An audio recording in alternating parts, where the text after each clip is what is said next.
서울을 뒤흔든 충격적인 소식 들어보셨나요? 116세 할머니가 21세 청년의 아이를 가졌다는 믿기 힘든 이야기.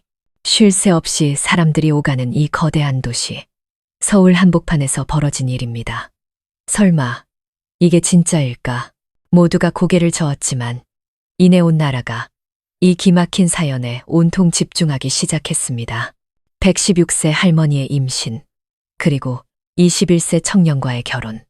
이 자극적인 헤드라인이 순식간에 모든 SNS를 뒤덮었습니다. 마치 들불처럼 번져나간 소식. 아래에는 수천 개의 조롱과 분노, 그리고 의심 섞인 댓글이 달렸죠. 사람들은 모두 이것이 누군가의 악질적인 장난이거나 관심을 끌기 위한 저급한 어그로일 거라고 생각했습니다.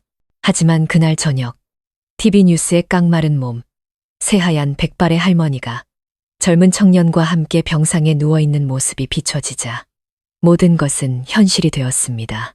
사람들은 할머니를 박순자 씨라고 불렀습니다. 성북구의 작은 쪽방에서 반세기 넘게 홀로 폐지를 주워 생계를 이어온 분이었죠. 가족도 찾아오는 이도 없이요. 그리고 그 곁을 지키던 청년은 이제 막 21살이 된 의대생 이준서 군이었습니다. 준서 군은 공부를 잘하거나 특별해서가 아니라 100세 넘은 할머니를 임신시킨 파렴치한이라는 끔찍한 소문으로 세상에 알려졌습니다.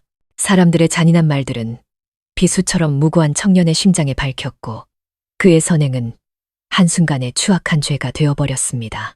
순자 할머니가 살던 쪽방의 주인이었던 최 여사는 눈물을 흘리며 말했습니다. 그 학생 정말 착한 아이예요. 할머니를 친어머니처럼 모셨어요. 매일같이 죽을 사다 드리고 빨래에 방 청소까지. 세상에 이런 억울한 일이 어디 있나요? 그들의 이야기는 억수같이 비가 쏟아지던 어느 날 오후, 길가에 쓰러진 할머니를 준서군이 구해드리면서 시작되었습니다. 작은 인연은 삭막한 도시에서 보기 드문 따뜻한 정으로 이어졌지만 운명의 장난은 두 사람을 여론의 가장 잔혹한 심판대 위에 올려놓았습니다. 어느 날 의사가 박순자 할머니가 임신 8개월이라는 충격적인 사실을 알렸을 때 세상은 발칵 뒤집혔습니다. 사람들은 말도 안 되는 사기극이라며 분노했고 병원에는 기자들이 구름처럼 몰려들었습니다. 카메라 렌즈는 쉴 새 없이 할머니의 주름진 얼굴과 눈물 마른 준서군의 눈을 향했습니다. 아무도 이해하지 못했고 누구도 믿으려 하지 않았습니다. 오직 늙고 병든 한 사람과 젊고 무력한 또 한 사람만이 세상의 거센 비난 속에서 서로의 손을 꼭 잡고 있을 뿐이었습니다. 사람들은 수군거렸습니다. 저 할머니, 치매 아니야. 저 젊은 놈은 분명 정신병자일 거야. 이건 죄악이야. 용납할 수 없어. 하지만 그 누구도 알지 못했습니다. 이 미친 것 같은 이야기 뒤에는 가장 냉혹한 마음마저도 숙연하게 만들 거대한 진실이 숨겨져 있다는 것을요. 순자 할머니와 준서군의 이야기는 단순한 의학적 기현상이나 인터넷 스캔들이 아니었습니다. 그것은 인간의 선함과 희생, 그리고 우리 사회가 가진 편견에 대한 가슴 아픈 질문이었습니다.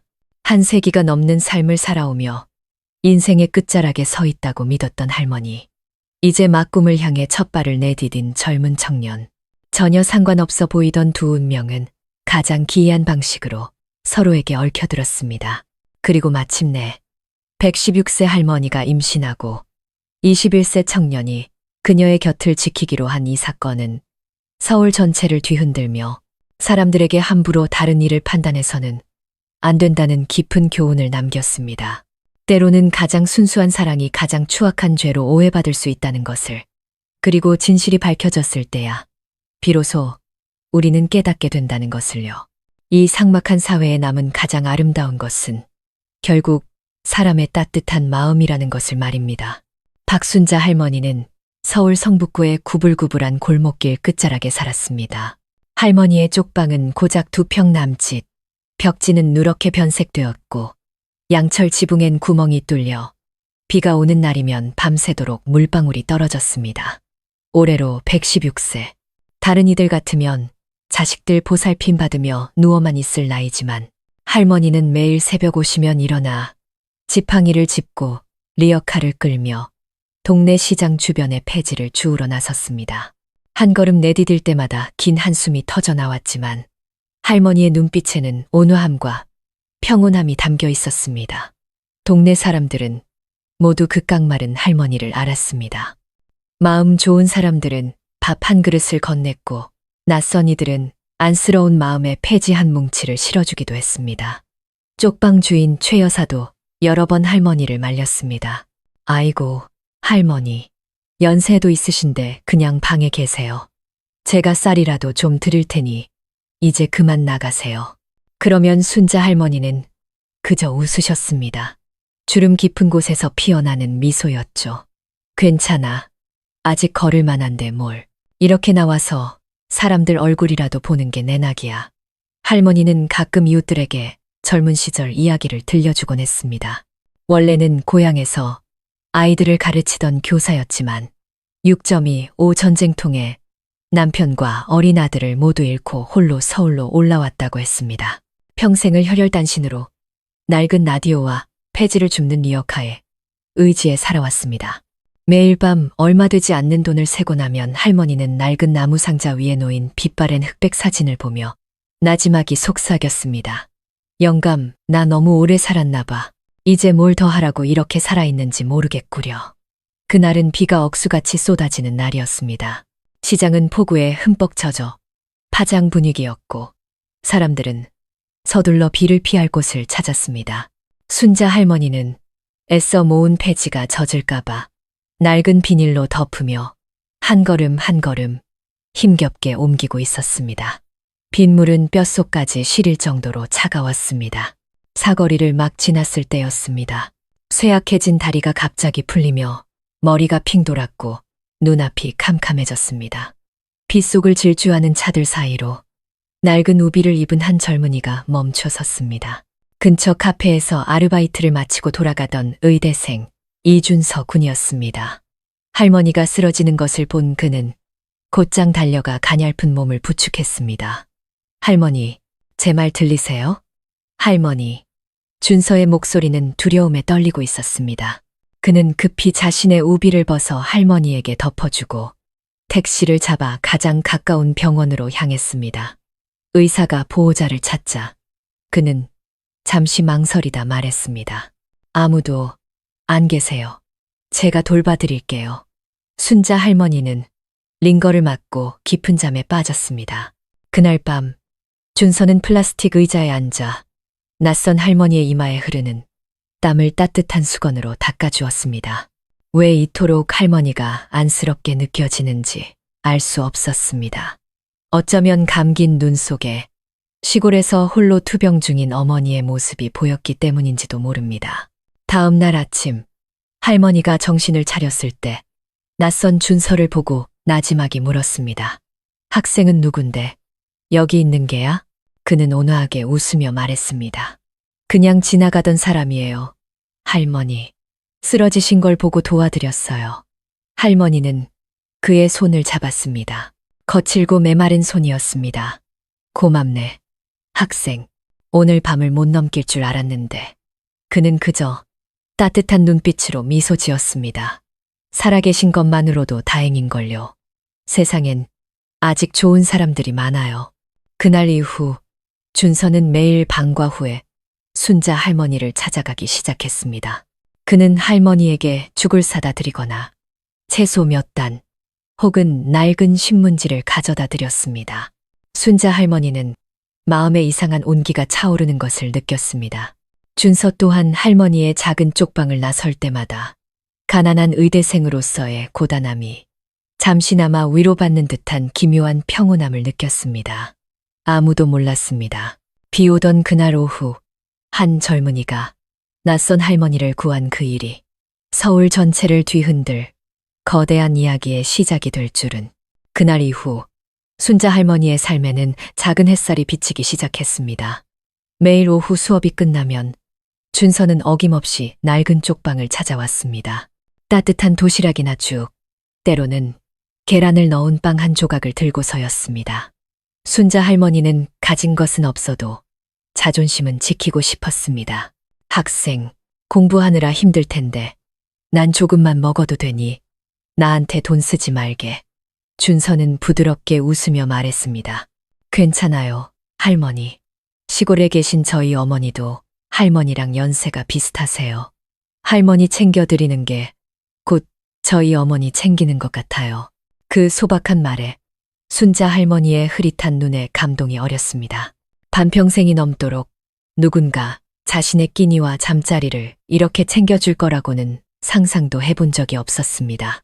할머니는 준서에게 젊은 시절의 이야기, 전쟁 이야기, 그리고 거의 한 세기 전에 세상을 떠난 남편에 대한 이야기를 들려주기 시작했습니다. 이야기를 할 때면 목소리가 떨리고 때로는 말이 끊기기도 했습니다. 준서는 그 연약한 기억의 실이 끊어질까 조심하며 조용히 귀를 기울였습니다. 어느 날 정오, 창틈으로 햇살이 비칠 때 순자 할머니는 준서의 낡은 셔츠를 꿰매주고 있었습니다. 손에서 바늘이 떨렸고 바느질은 삐뚤빼뚤했지만 그 안에는 깊은 애정이 담겨 있었습니다.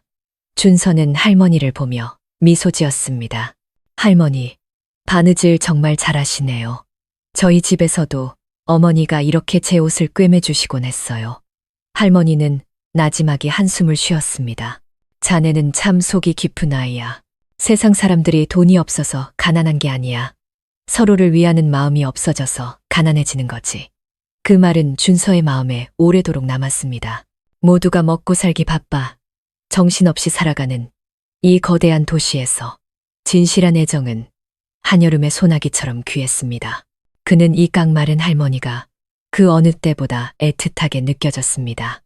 서서히 쪽방촌 사람들의 시선이 쏠리기 시작했습니다. 주인 최 여사는 준서가 물을 길어다 주고 밥을 짓고 심지어 할머니의 빨래까지 해주는 모습을 여러 번 목격했습니다. 그녀는 미간을 찌푸리며 이웃들에게 수군거렸습니다. 젊은 총각이 할머니를 저렇게까지 챙기는 게 뭔가 정상은 아닌 것 같아. 안 그래? 다른 이웃은 비웃으며 거들었습니다. 누가 돈 주고 시켰겠지. 요즘 세상에 별일이 다 있잖아. 진짜 가족도 저렇게는 안 해. 뜬 소문은 번져나가기 시작했습니다. 처음에는 작게, 나중에는 준서가 지나갈 때마다 들리는 속삭임이 되었습니다. 하지만 그는 신경 쓰지 않았습니다. 그저 순자 할머니가 따뜻한 죽 한 그릇을 비우고 자네가 오니 집안이 환해지는 것 같아 라고 말하며 온화하게 웃는 모습을 볼 때마다 마음이 편안해질 뿐이었습니다. 그렇게 나이든 한 사람과 젊은 한 사람은 서로에게 기댈 곳이 되어주었습니다. 준서는 어릴 적 아버지를 여의고 어머니는 시골에서 홀로 투병 중이었습니다. 순자 할머니는 오래전 모든 가족을 잃었습니다. 그들은 거대한 도시에서 만나 피 한 방울 섞이지 않았지만 친혈육보다 더 깊이 서로를 아꼈습니다. 한 번은 비가 많이 와 골목길이 반쯤 물에 잠긴 날이었습니다. 준서는 바지를 걷어붙이고 비를 맞으며 할머니에게 따뜻한 죽을 가져다 주었습니다. 그는 추위에 온몸을 덜덜 떨고 있었습니다. 순자 할머니는 그 모습을 보며 눈물을 왈칵 쏟았습니다. 할머니는 떨리는 손으로 수건을 가져와 그의 머리를 닦아주며 나지막이 말했습니다. 내가 전생에 무슨 좋은 일을 했기에 자네 같은 아이의 보살핌을 받는 건지. 준서는 그저 한낮의 햇살처럼 맑게 웃었습니다. 아마 할머니께서 평생 착하게 사셔서 하늘이 저를 보내주셨나 봐요. 그 후 며칠 동안 시장에서 할머니의 장바구니를 들고 뜨거운 햇볕을 가려주는 젊은 청년의 모습은 동네 사람들에게 익숙한 풍경이 되었습니다. 선한 사람들은 미소를 보냈고 마음이 삐뚤어진 사람들은 손가락질했지만 두 사람은 개의치 않았습니다. 준서는 여전히 학교에 다니고 아르바이트를 했으며 저녁에는 할머니의 방을 찾았습니다. 순자 할머니는 준서가 곁에 있은 후로 눈에 띄게 건강이 좋아졌습니다. 창백하던 얼굴에 혈색이 돌고 흐릿하던 눈빛이 맑아졌으며 목소리에는 활기가 넘쳤습니다. 사랑받고 있다는 기쁨은 세상의 어떤 명약보다 더 귀한 치료제였을지도 모릅니다. 누구도 예상하지 못했습니다. 이 소박한 유대감이 곧 두 사람을 인생 최대의 폭풍, 여론이라는 이름의 폭풍 속으로 몰아넣게 될 줄은. 시간이 흐르면서 순자 할머니와 준서의 관계는 더욱 깊어졌습니다. 매일 오후가 되면 그는 음식을 가져오거나 영양제를 챙겨오거나 혹은 그저 할머니의 옛날 이야기를 듣기 위해 들렀습니다. 작은 쪽방에서 들려오는 웃음소리는 조용하던 골목길에 생기를 불어넣었습니다. 하지만 바로 그 때문에 호기심 어린 시선과 수군거림이 보이지 않는 바늘처럼 곳곳에 스며들기 시작했습니다. 쪽방 주인 최 여사는 본래 순자 할머니를 안타깝게 여겼지만 호기심 많은 성격은 숨길 수 없었습니다. 어느 날 아침 그녀는 문에 기대어 준서가 허리를 숙여 할머니의 고장난 선풍기를 고치고 설거지까지 깨끗하게 하는 모습을 지켜보았습니다. 최 여사의 눈에 의심의 빛이 스쳤습니다. 준서가 떠나자 그녀는 할머니의 방으로 건너가 조심스럽게 물었습니다. 할머니, 그 학생 혹시 친척이에요? 순자 할머니는 미소를 지으며 떨리는 목소리로 답했습니다. 아니야. 그냥 마음씨 착한 학생이요. 며칠 도와주는 것뿐이야. 최 여사는 미간을 찌푸렸습니다. 도와주는 게 뭐 이래요? 매일 와서 밥 해주고 빨래해주고 밤늦게까지 있다가 가잖아요. 남들이 보면 오해하기 딱 좋아요. 할머니, 조심하셔야 돼요. 그 말에 순자 할머니는 주름 사이로 희미하게 웃었습니다. 사람들이 뭘 알겠어. 그 아이는 날 어머니처럼 여기고 나는 그 아이를 아들처럼 여기는 걸. 그뿐이야. 하지만 소문은 쉽게 멈추지 않았습니다. 시장의 채소 가게 상인들은 자기들끼리 수군거렸습니다. 얘기 들었어. 그쪽 방촌 사는 젊은 학생, 100살 넘은 할머니랑 같이 산대. 어머, 세상에. 징그러워라. 걔 뭐 정신적으로 문제 있는 거 아니야? 소문은 갈수록 눈덩이처럼 불어났습니다. 어떤 사람은 준서가 할머니의 노령 연금을 노리고 빌부터 산다고 말했고, 더 악의적인 사람은 그가 할머니에게 홀렸다고 말했습니다. 동네 전체가 그들을 다른 시선으로 보기 시작했습니다. 준서가 지나갈 때마다 사람들은 힐끗 쳐다보거나 등 뒤에서 코웃음을 쳤습니다. 그는 모든 것을 들었지만 침묵을 선택했습니다. 어느 날 저녁, 준서가 막 설거지를 마쳤을 때 순자 할머니가 그를 불렀습니다. 할머니의 눈에는 미안함과 걱정이 뒤섞여 있었습니다. 얘야, 사람들이 하는 말 나도 들었다. 나 때문에 네가 나쁜 소리 듣는다면 이제 그만 오려무나. 난 괜찮아. 준서는 잠시 멈칫하더니 슬픈 미소를 지었습니다. 할머니, 그렇게 말씀하시면 저 정말 서운해요. 전 잘못한 게 없는데 왜 무서워해야 해요? 남들이 뭐라고 하든 상관없어요. 제 마음이 깨끗하다는 것만 알면 돼요. 순자 할머니는 그를 바라보며 코끝이 찡해졌습니다. 젊은 청년의 한마디 한마디가 전쟁통의 18살의 나이로 잃어버린 아들을 떠올리게 했습니다. 그녀의 목소리가 메어왔습니다. 내 아들 녀석이 살아있었다면 꼭 지금 내 나이쯤 되었을 텐데. 준서는 말없이 할머니의 주름진 손을 잡았습니다. 그는 아무 말도 하지 않고 그저 고개를 숙였습니다. 결코 떠나지 않겠다는 조용한 약속처럼. 그날 이후 수많은 손가락질 속에서도 준서는 변함없이 할머니를 찾아왔습니다. 하지만 골목에 들어설 때마다 등 뒤에 차가운 비수처럼 꽂히는 호기심, 어린 시선들을 느껴야 했습니다. 최 여사도 점점 그를 피했고 예전처럼 살갑게 말을 걸지 않았습니다. 어느 날 저녁, 준서가 할머니 방에서 공부를 하고 있을 때 누군가 문을 거세게 두드렸습니다. 밖에는 굳은 표정의 최 여사가 서 있었습니다. 학생, 나랑 얘기 좀 해. 그가 밖으로 나가자 방 안에 있던 순자 할머니의 심장이 쿵쾅거리기 시작했습니다. 밖에서 들려오는 최 여사의 목소리는 낮았지만 날카로웠습니다. 내가 좋게 말하는데 학생은 젊은 사람이니 앞길을 생각해. 할머니 돕는 거 마음은 알겠는데 그렇게 드나들면 세상 사람들이 학생을 뭘로 보겠어. 나중에 학교에 소문이라도 나봐. 창피해서 어떻게 얼굴 들고 다니려고 그래?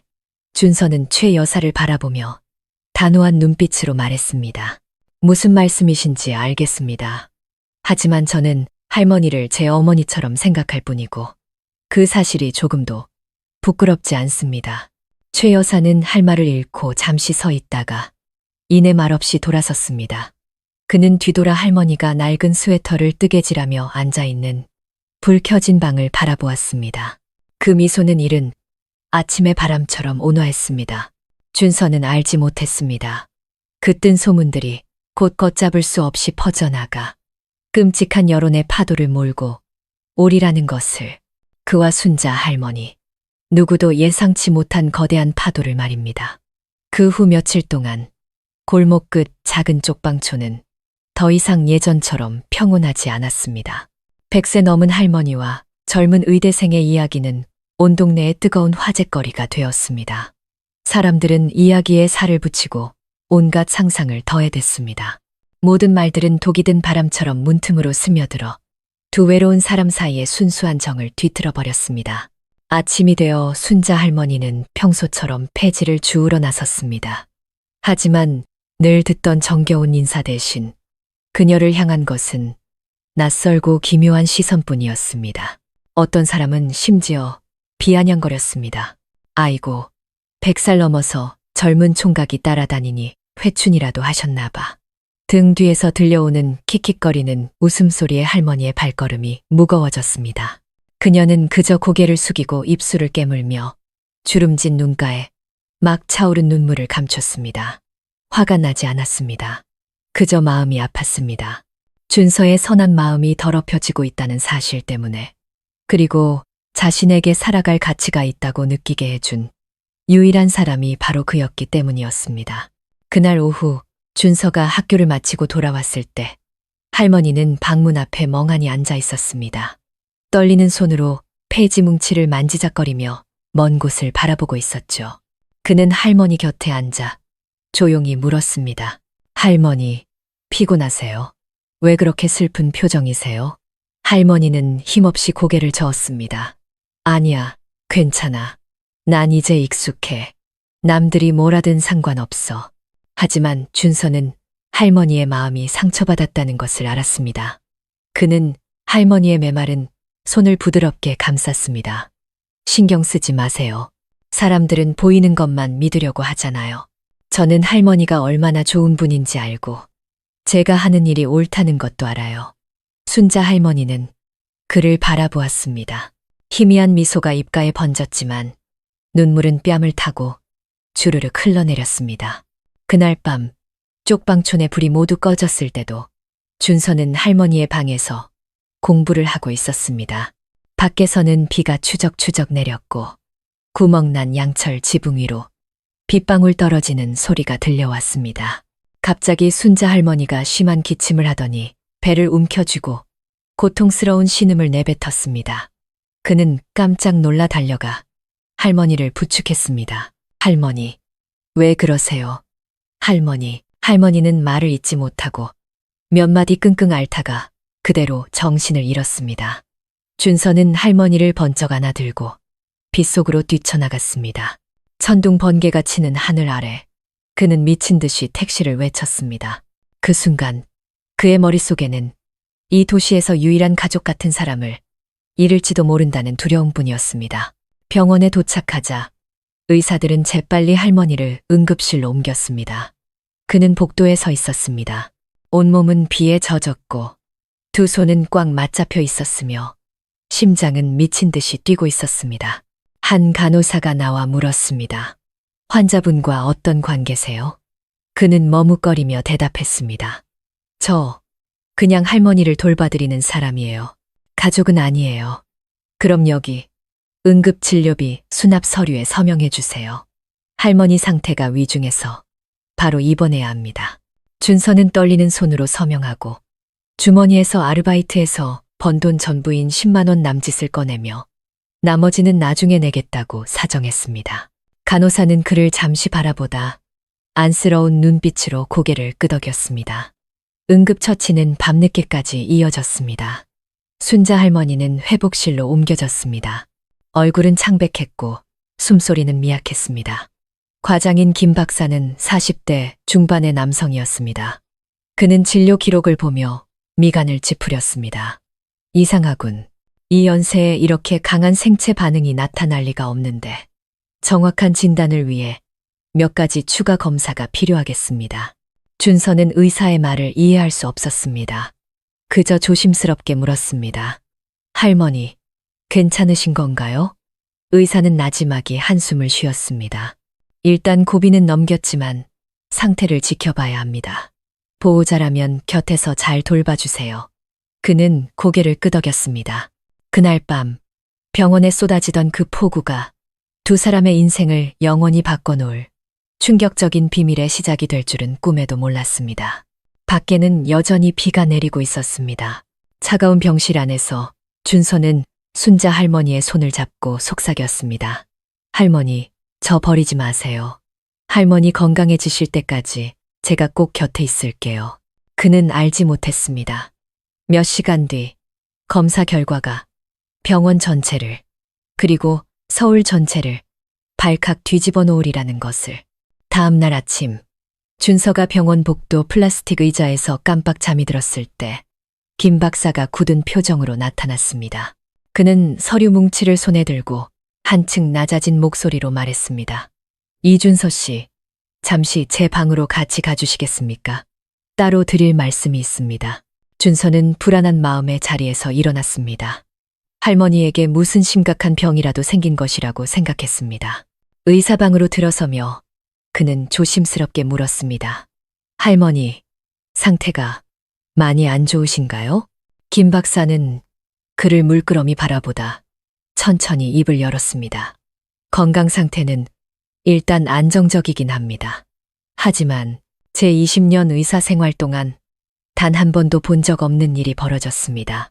준서는 초조해졌습니다. 그게 무슨, 혹시 암이라도 발견된 건가요? 의사는 고개를 저었습니다. 그의 목소리는 갈라져 있었습니다. 암이 아닙니다. 태아입니다. 박순자 할머니는 현재 임신 8개월입니다. 순식간에 방 안은 정적으로 가득 찼습니다. 시계 초침 소리만 유난히 크게 들렸습니다. 준서는 얼어붙었습니다. 얼굴은 새하얗게 질렸고 입술을 달싹였지만 아무 말도 나오지 않았습니다. 할머니가 임신이라니요? 말도 안 돼요. 할머니는 100살이 넘으셨잖아요. 김 박사는 고개를 끄덕이며 초음파 사진이 담긴 결과지를 책상 위에 올려놓았습니다. 흐릿한 형체를 가리키며 말했습니다. 저희도 여러 번 확인했습니다. 결과는 모두 동일합니다. 할머니의 자궁 안에 완벽한 형태의 태아가 있고 심장 박동도 강하며 마치 중년 여성의 태아처럼 정상적으로 발달하고 있습니다. 준서는 한 걸음 뒤로 물러섰습니다. 머리가 핑 도는 것 같았습니다. 의사의 한마디 한마디는 청천벽력과도 같았습니다. 그는 초음파 사진을 들여다보았습니다. 그 작은 형체는 마치 모든 논리와 생물학적 법칙에 도전하듯 뚜렷한 심장 박동을 보여주고 있었습니다. 불가능해요. 할머니가. 어떻게? 준서는 거의 속삭이듯 말했습니다. 김 박사 역시 당혹감을 감추지 못했습니다. 현재 병원 전체 의료진이 회의 중입니다. 전례가 없는 일이라서요. 하지만 이준서 씨도 마음의 준비를 하셔야 할 겁니다. 이 사실이 외부로 알려지면 분명 언론에서 찾아올 테니까요. 준서는 떨리는 목소리로 다시 물었습니다. 할머니는 위험하신가요? 네, 매우 위험합니다. 하지만 할머니의 신체는 이상하게도 이 상황에 적응하고 있는 것처럼 보입니다. 저도 도무지 이해할 수가 없군요. 준서는 의사방을 나왔습니다. 머릿속이 온통 뒤죽박죽이었습니다. 무엇을 믿어야 할지 알 수 없었고 그저 심장이 미친 듯이 뛰었습니다. 두려움과 함께 깊은 연민이 밀려왔습니다. 그날 오후 우연히 이 대화를 엿들은 젊은 간호사가 동료에게 이 사실을 말했습니다. 이야기는 순식간에 퍼져나갔습니다. 채 1시간도 되지 않아 병원 절반이 이 이야기로 술렁였습니다. 100살 넘은 할머니가 임신했대. 듣자 하니 젊은 남자가 병원에 데려왔다던데 설마. 반신반의하는 목소리가 복도 곳곳에서 들려왔습니다. 순자 할머니의 병실을 지나가는 사람들의 눈빛이 달라지기 시작했습니다. 호기심, 의심, 그리고 점차 노골적인 경멸로 변해갔습니다. 준서는 여전히 병상 곁을 지키며 할머니의 손을 꼭 잡고 있었습니다. 할머니는 아직 의식이 없었고 가끔 몸을 뒤척일 뿐이었습니다. 그는 할머니의 주름진 얼굴과 쇠약한 몸을 보며 참을 수 없는 슬픔을 느꼈습니다. 무슨 일이 일어나고 있는지 이해할 수 없었지만 단 하나 확실한 것은 순자 할머니가 더 이상 어떤 오해도 받아서는 안 된다는 것이었습니다. 밤이 깊도록 준서는 거의 잠을 이루지 못했습니다. 밖에서는 바람이 창문을 거세게 흔들었습니다. 하얀 병실 안에는 심박 측정기 소리만이 규칙적으로 울려 퍼졌습니다. 그의 머릿속에는 불가능해라는 두 단어만 맴돌았습니다. 하지만 동이 트자마자 모든 것이 바뀌었습니다. 병실 문이 거칠게 열리고 기자들과 병원 보안 요원들이 들이닥쳤습니다. 카메라, 마이크, 그리고 쉴 새 없이 터지는 플래시. 시끄러운 사람들의 목소리가 울려 퍼졌습니다. 이분이 임신한 할머니가 맞습니까? 이 젊은 남자는 누구죠? 환자와 어떤 관계입니까? 준서는 얼어붙었습니다. 그는 황급히 순자 할머니의 얼굴을 가리며 소리쳤습니다. 제발 찍지 마세요. 할머니는 위중하세요. 제발 나가주세요. 하지만 아무도 듣지 않았습니다. 뉴스는 이미 새어나갔습니다. 116세 할머니가 임신하고 21세 청년이 그 곁을 지키고 있다는 이야기는 삽시간에 SNS를 뒤덮었고 병원이 발칵 뒤집혔으며 몇 시간 후에는 서울 전체가 충격에 빠졌습니다. 116세 할머니 임신 8개월이라는 뉴스는 폭풍처럼 터져나왔습니다. 단 몇 시간 만에 모든 SNS는 조작된 사진과 영상, 그리고 온갖 추측성 글로 도배되었습니다. 신문 기사 헤드라인은 붉고 자극적이었습니다. 21세 의대생, 100세 할머니, 임신시켜. 서울 한복판, 충격적 사건. 사람들은 기사를 공유하고 댓글을 달고 욕설을 퍼붓고 조롱했습니다.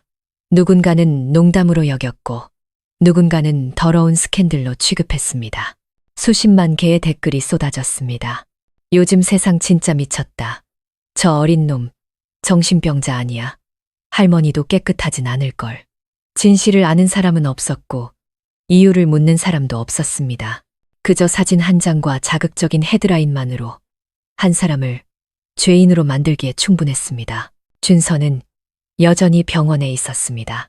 그의 휴대폰은 쉴 새 없이 울렸고 친구, 교수님, 심지어 모르는 사람들에게서 문자가 쏟아졌습니다. 너 지금 무슨 짓을 한 거야? 학교에서 너 퇴학시킨대. 너 미쳤냐? 그는 수십 통의 부재중 전화를 보며 멍하니 앉아 있었습니다. 마음속은 혼란과 분노로 가득 찼습니다. 그는 단지 한 사람을 구했을 뿐입니다. 약하고 외로운 할머니가 따뜻한 밥 한 끼 드시길 바랐을 뿐입니다. 그런데 이제 그는 세상의 눈에 파렴치한 범죄자가 되어 있었습니다. 병상에 누워있던 순자 할머니가 막 정신을 차렸습니다. 그녀는 너무 쇠약해서 눈을 제대로 뜰 수조차 없었고 목소리는 숨소리처럼 희미했습니다. 준서야, 왜 이렇게 시끄러운 게냐? 그는 애써 눈물을 참으며 억지 미소를 지었습니다. 아니에요, 할머니. 걱정 마세요. 제가 여기 있잖아요. 하지만 할머니가 우연히 본 그의 휴대폰 화면에는 모욕적인 글귀와 함께 자신의 사진이 가득했습니다. 할머니의 눈빛이 굳어졌습니다. 그녀는 떨리는 목소리로 물었습니다. 사람들이 지금 무슨 말을 하고 있는 게냐? 준서는 고개를 저었습니다. 다 사실 아니에요. 할머니, 보지 마세요. 할머니는 애써 그의 손을 잡으며 메인 목소리로 말했습니다. 나 때문에 네가 고생하는구나. 그냥 이제 그만 돌아가려무나. 사람들이 조용해지도록 준서는 할머니 앞에 무릎을 꿇고 주름진 손을 꼭 잡았습니다. 그런 말씀 마세요. 저는 두렵지 않아요. 저는 단지 사람들이 할머니께 상처 주는 게 두려울 뿐이에요.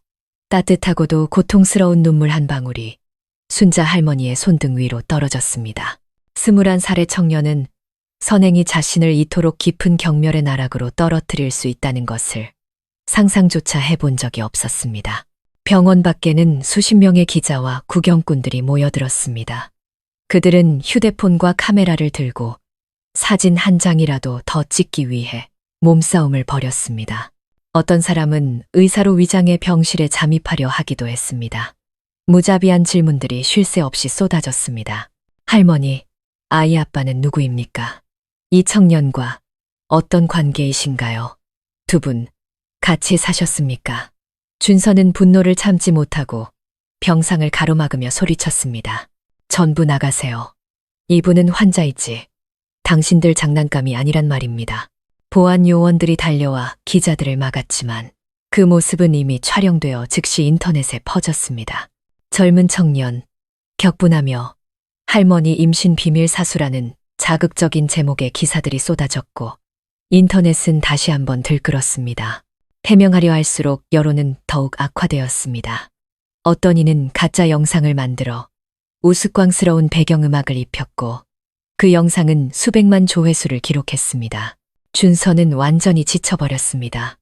그는 병원 복도에 숨어 감히 밖으로 나가지 못했습니다. 누군가 박순자 할머니라는 이름을 부를 때마다 심장이 조여드는 것 같았습니다. 순자 할머니는 완전히 무너져 내렸습니다. 밥도 먹지 못하고 잠도 이루지 못했습니다. 눈을 감으면 사람들의 비웃음 소리와 욕설이 귓가에 맴돌았습니다. 어느 날 오후 김 박사가 무거운 표정으로 병실에 들어왔습니다. 더 이상 비밀을 지키기 어렵겠습니다.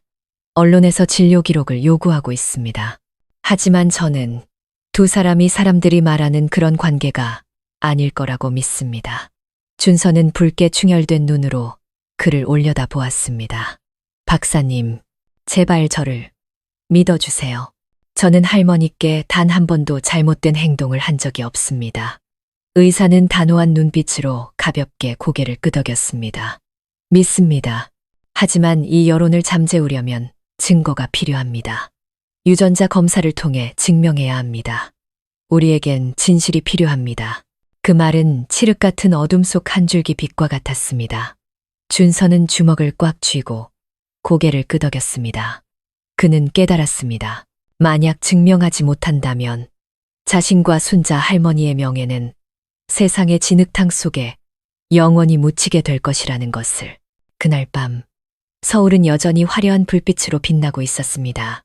인터넷에서는 수백만 명의 사람들이 여전히 열정적으로 이야기를 만들고 조롱하고 비웃고 있었습니다.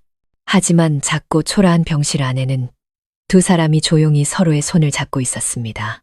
사회적 여론이라는 거대한 폭풍으로부터 그들을 구해줄 유일한 희망의 빛을 기다리면서 여론의 폭풍이 몰아친 지 이틀 후 병원은 더욱 혼란스러워졌습니다. 기자들은 밤낮으로 진을 쳤고 구경꾼들은 병원 정문 앞을 가득 메웠습니다. 아무도 순자 할머니나 준서의 감정에는 관심이 없었습니다. 그들은 그저 댓글을 달고 비웃고 비난할 더 새롭고 충격적인 소식을 기다릴 뿐이었습니다. 할머니의 주치의인 김 박사는 이 광풍 속에서 유일하게 평정심을 유지하는 사람이었습니다. 그는 진실이 밝혀지지 않으면 환자가 상처받는 것을 넘어 병원의 명성까지 무너질 것이라는 사실을 잘 알고 있었습니다. 다른 의사들과의 비공개 회의에서 그는 단호하게 말했습니다.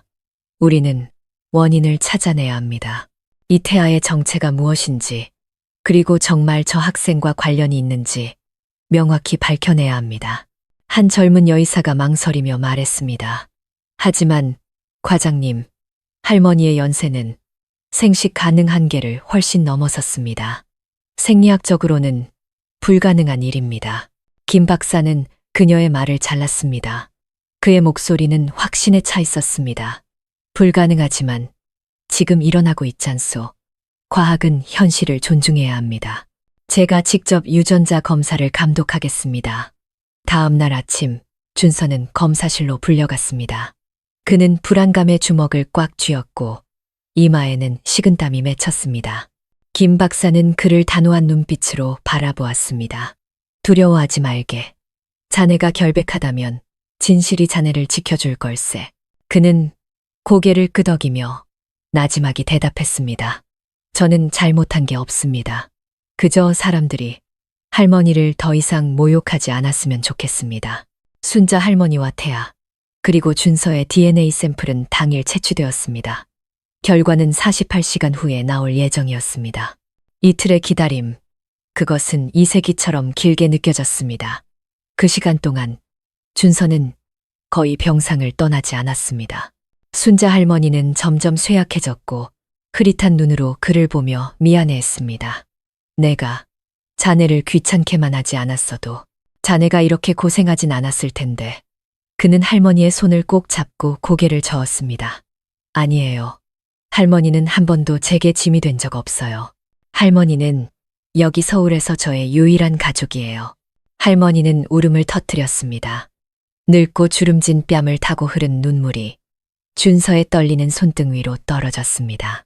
바로 그때 한 대형 언론사의 젊은 기자인 박지민 씨가 116세 할머니 임신 사건의 진실을 취재하라는 임무를 받았습니다. 처음에는 그녀도 다른 기자들처럼 자극적인 사진 몇 장과 헤드라인만 뽑아낼 생각이었습니다.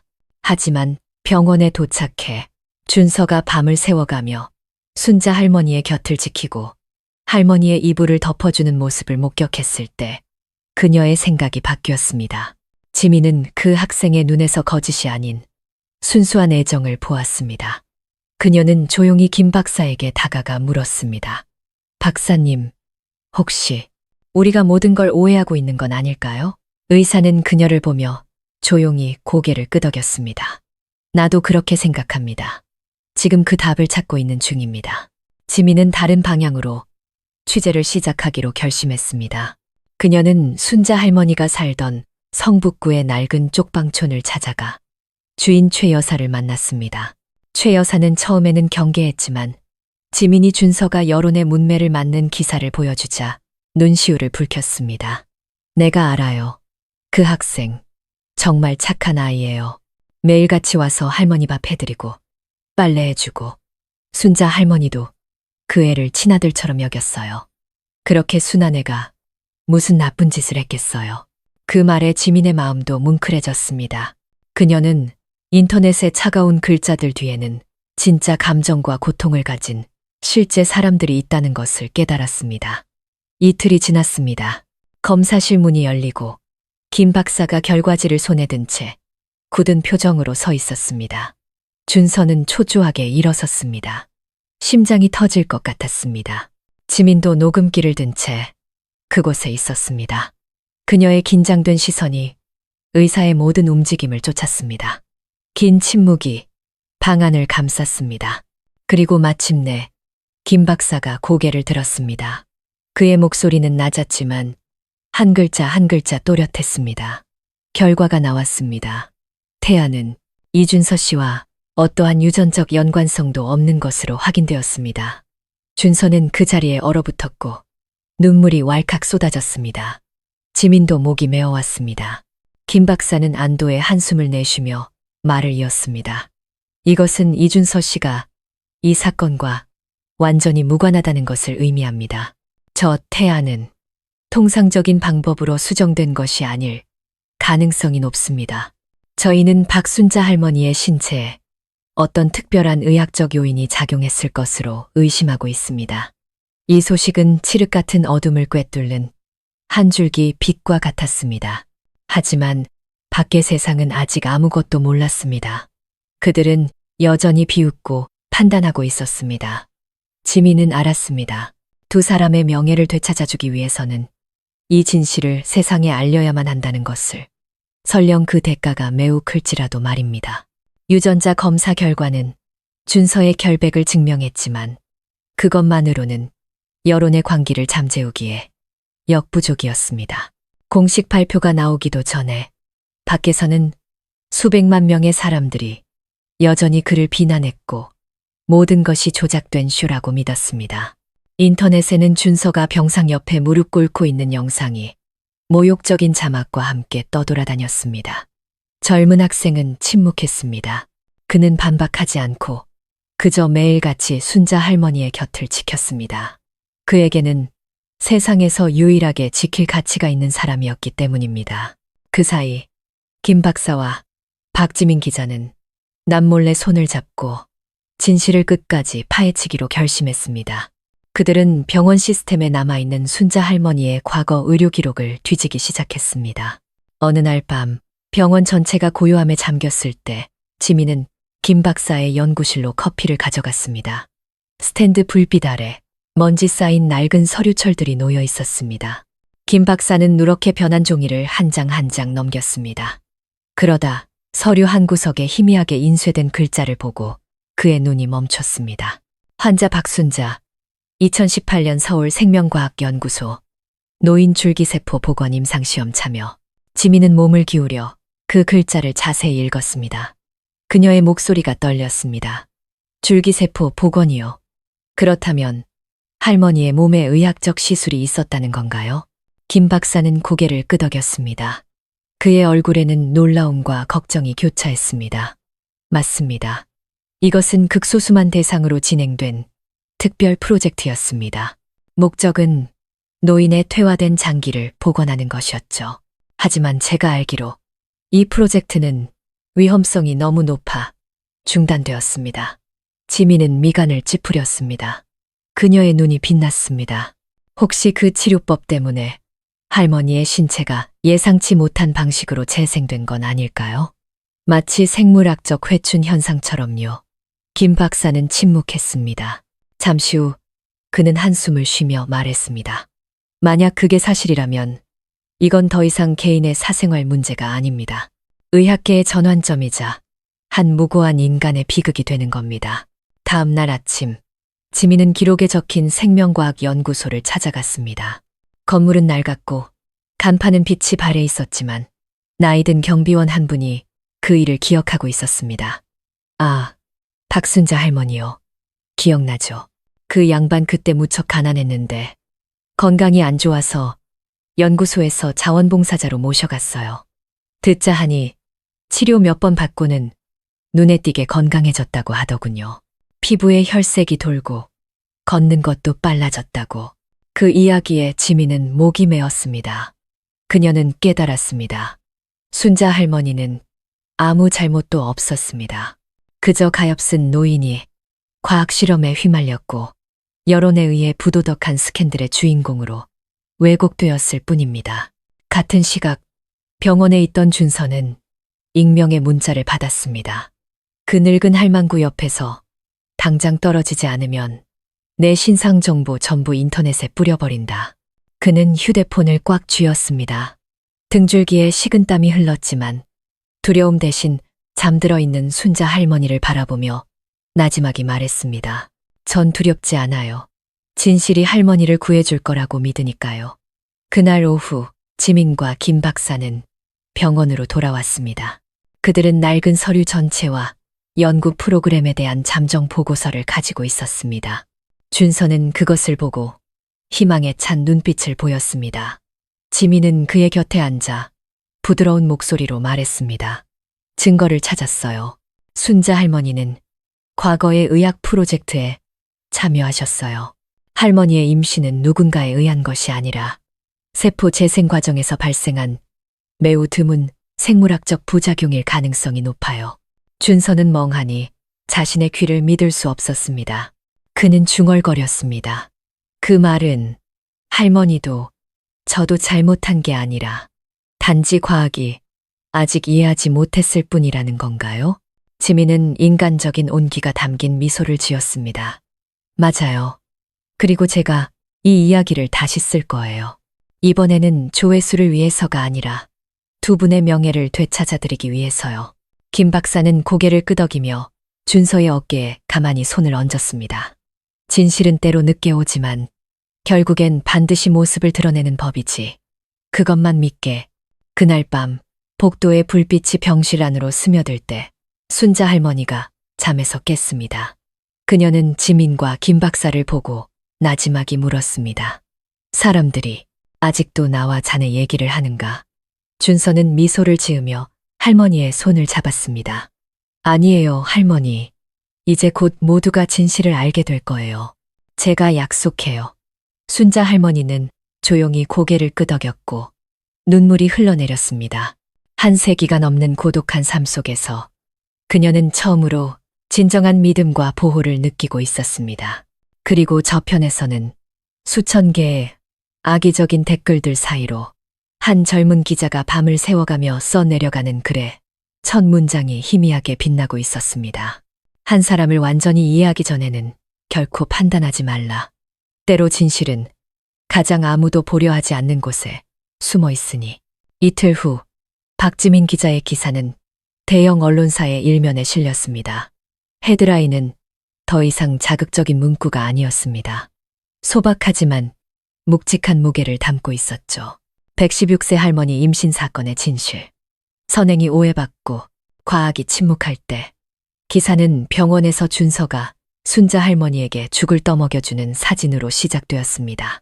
부드러운 조명 아래 그의 눈빛에는 애정이 가득했습니다. 더 이상 악의적인 앵글도 모욕적인 제목도 없었습니다. 지민은 기자의 양심을 걸고 한 글자 한 글자 부드러우면서도 깊이 있게 써 내려갔습니다. 이준서는 죄인이 아니었다. 그는 비 오는 날 외로운 노인을 구해준 의대생이었다. 순자 할머니 뱃속의 아이는 죄의 결과가 아니라 잊혀진 줄기세포 재생 프로그램의 부작용으로 나타난 희귀한 의학적 현상이었다. 기사는 순식간에 퍼져나갔습니다. 수백만 건이 공유되었지만 이번에는 여론이 둘로 나뉘기 시작했습니다. 한쪽은 이야기에 감동하며 섣부른 판단을 사과하는 사람들이었고, 다른 한쪽은 여전히 언론이 그들을 비호하며 진실을 덮기 위해 이야기를 꾸며냈다고 주장하는 완고한 사람들이었습니다. 인터넷에서 예전 영상들은 서서히 사라졌지만 날카로운 말들은 여전히 남아 있었습니다. 지민의 기사 아래 수천 개의 새로운 댓글이 달렸습니다. 할머니 인생이 너무 기구해서 마음이 아프네요. 이준서 씨, 정말 죄송합니다. 우리가 오해했어요. 믿을 수 없어. 116세의 임신이라니 영화보다 더 영화 같네. 병원에서 순자 할머니와 준서는 낡은 휴대폰으로 기사를 읽었습니다. 할머니는 떨리는 손으로 화면을 만졌습니다. 흐릿한 눈으로도 선행이 오해받고라는 글자는 알아볼 수 있었습니다. 할머니는 희미하게 웃더니 이내 눈물을 터뜨렸습니다. 이것 봐. 아직 우리를 믿어주는 사람이 있잖니. 준서는 고개를 끄덕였습니다. 그의 목소리가 메어왔습니다. 네, 박 기자님과 김 박사님 덕분이에요. 거봐요, 할머니. 제가 그랬잖아요. 진실은 절대 죽지 않는다고. 그는 웃었지만 두 눈은 붉게 충혈되어 있었습니다. 순자 할머니는 손을 들어 그의 머리를 쓰다듬었습니다. 숨소리가 약했습니다.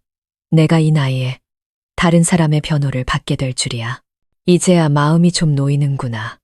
하지만 다른 한편에서는 황색 언론들이 새로운 방식으로 이야기를 이용하기 시작했습니다. 그들은 예전 영상을 편집해 조롱하는 목소리를 더씹혔습니다. 이제 와서 과학 탓을 한다고? 진짜인지 어디 한번 보자. 과거 줄기세포 프로젝트에 참여했던 일부 연구원들의 이름도 거론되었습니다. 결국 정부가 나서서 보건복지부에 2018년 노인세포 복원 프로그램의 실체에 대한 조사를 지시했습니다. 단순한 도덕적 스캔들이었던 사건은 이제 과학 윤리와 인권의 문제로 완전히 전환되었습니다. 대형 방송사들은 김 박사를 생방송 인터뷰에 초대했습니다. 그는 단호한 눈빛으로 천천히 말했습니다. 저는 이것이 허황된 이야기가 아님을 단언합니다. 순자 할머니의 신체는 특별한 생물학적 변화를 겪었습니다. 그리고 이준서 군은 완전히 결백합니다. 만약 우리가 제때 진실을 밝히지 않는다면 우리 사회의 선한 마음은 사람들의 두려움 속에서 죽어갈 것입니다. 그 말에 수백만 시청자들이 숙연해졌습니다. 인터넷에서는 사람들이 준서가 병상 옆에 무릎 꿇고 있던 사진을 다시 공유하기 시작했습니다. 하지만 이번에는 아무도 조롱하지 않았습니다. 그들은 감동적인 글을 덧붙였습니다. 단지 선한 마음 때문에 죄인으로 몰리는 사람들이 있다. 세상의 입이 양심을 죽이게 두지 말자. 그날 밤 지민은 다시 병원을 찾았습니다. 순자 할머니는 한결 정신이 맑아 보였습니다. 그녀는 지민을 보며 미소 지었습니다. 자네가 그 기자, 양반이구먼. TV에서 목소리 들었어. 지민은 할머니의 손을 잡고 온화하게 웃었습니다. 네, 박지민이에요.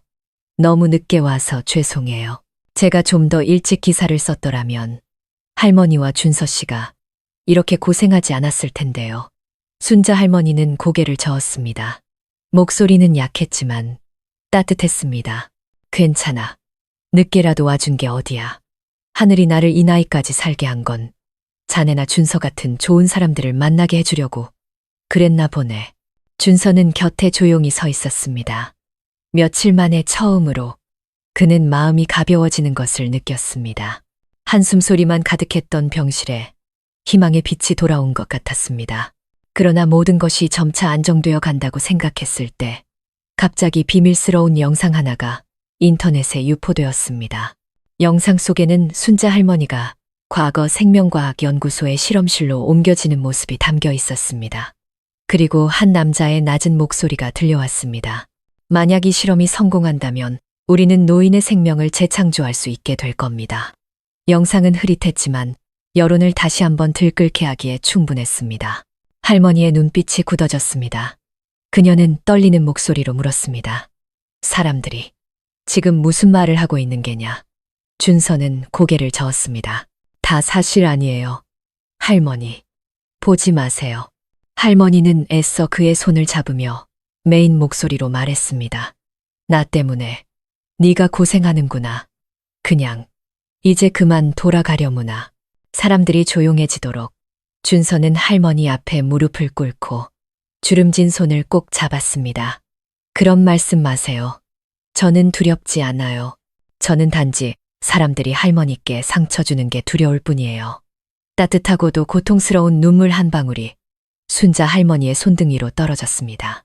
21살의 청년은 선행이 자신을 이토록 깊은 경멸의 나락으로 떨어뜨릴 수 있다는 것을 상상조차 해본 적이 없었습니다. 병원 밖에는 수십 명의 기자와 구경꾼들이 모여들었습니다.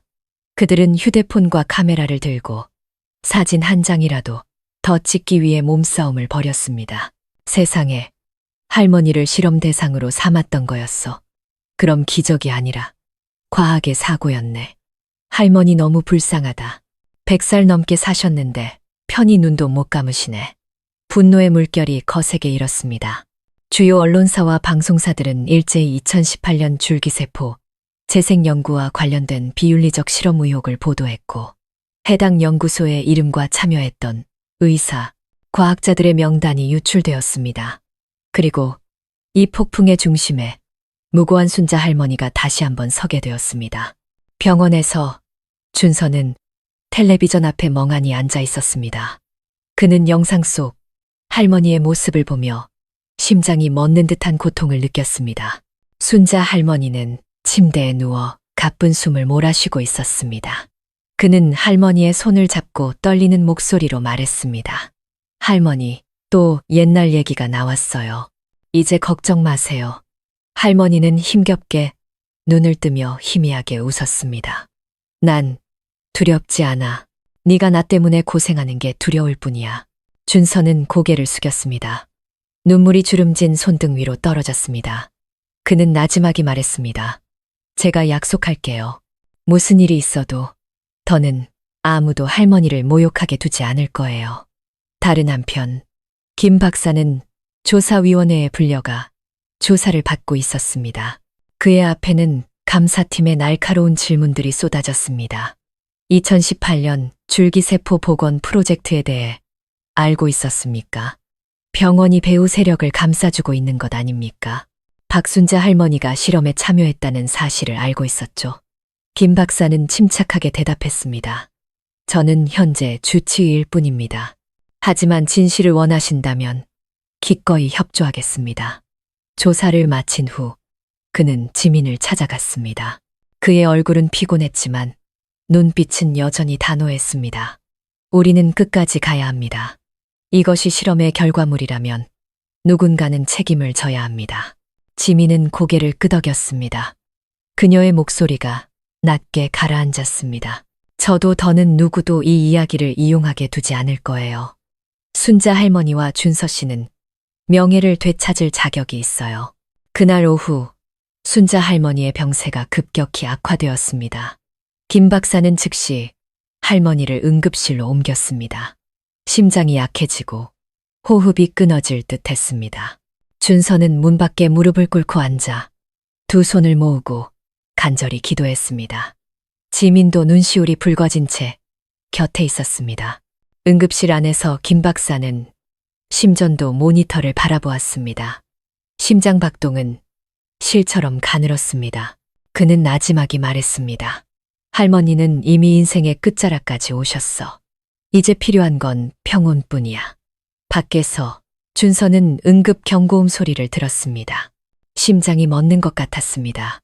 그는 안으로 뛰어들어가려 했지만 보안 요원이 막아섰습니다. 그는 절망에 차 소리쳤습니다.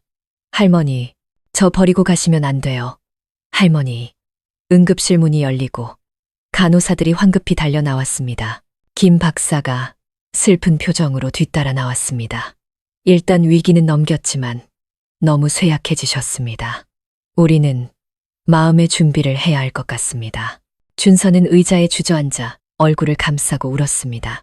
지민이 다가와 그의 어깨에 손을 얹었습니다. 준서 씨, 강해져야 해요. 할머니는 당신이 선한 것을 믿는 모습을 보셔야 해요. 할머니는 평생을 선하게 사셨어요. 마지막 순간에 실망하시게 해선 안 돼요.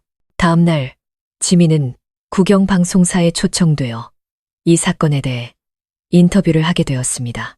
그녀는 하얀 셔츠를 입고 단호한 표정으로 앉았습니다. 진행자가 물었습니다. 116세 할머니의 임신을 둘러싼 논란에 대해 어떻게 생각하십니까? 지민은 카메라를 똑바로 응시하며 또렷하게 말했습니다. 저는 정말 부끄러운 것은 태아가 아니라 우리가 선행을 대하는 방식이라고 생각합니다. 우리는 너무 성급하게 판단했습니다. 한 젊은이가 노인을 구한 일이 죄인으로 몰리는 것, 그것이야말로 오늘날 우리 사회의 비극입니다. 그 말에 스튜디오 전체가 숙연해졌습니다.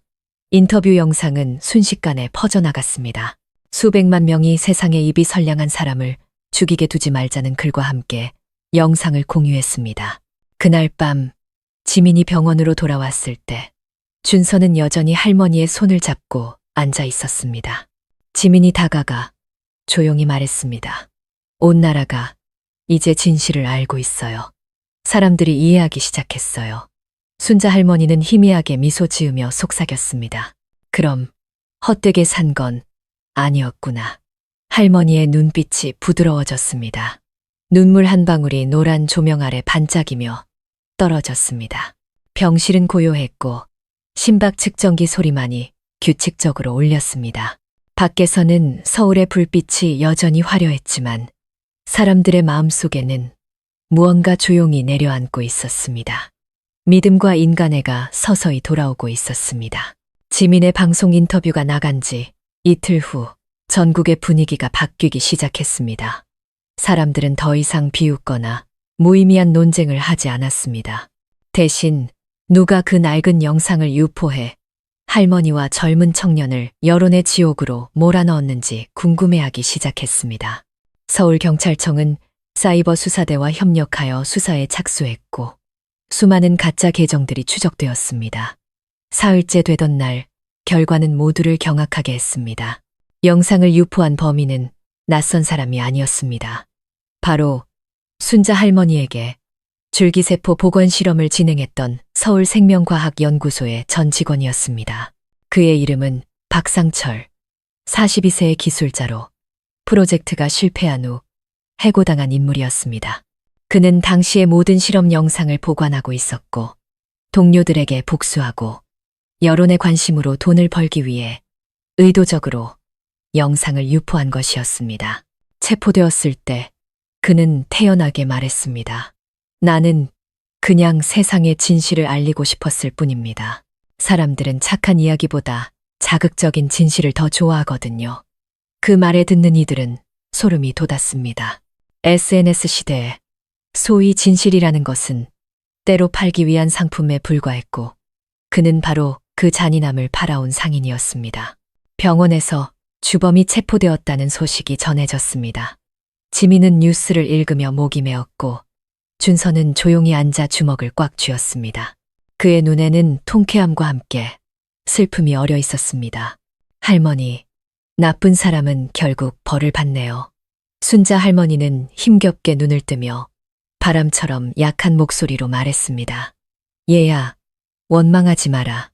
사람이라면 누구나 돈 때문에, 미움 때문에 눈이 멀 때가 있는 법이야.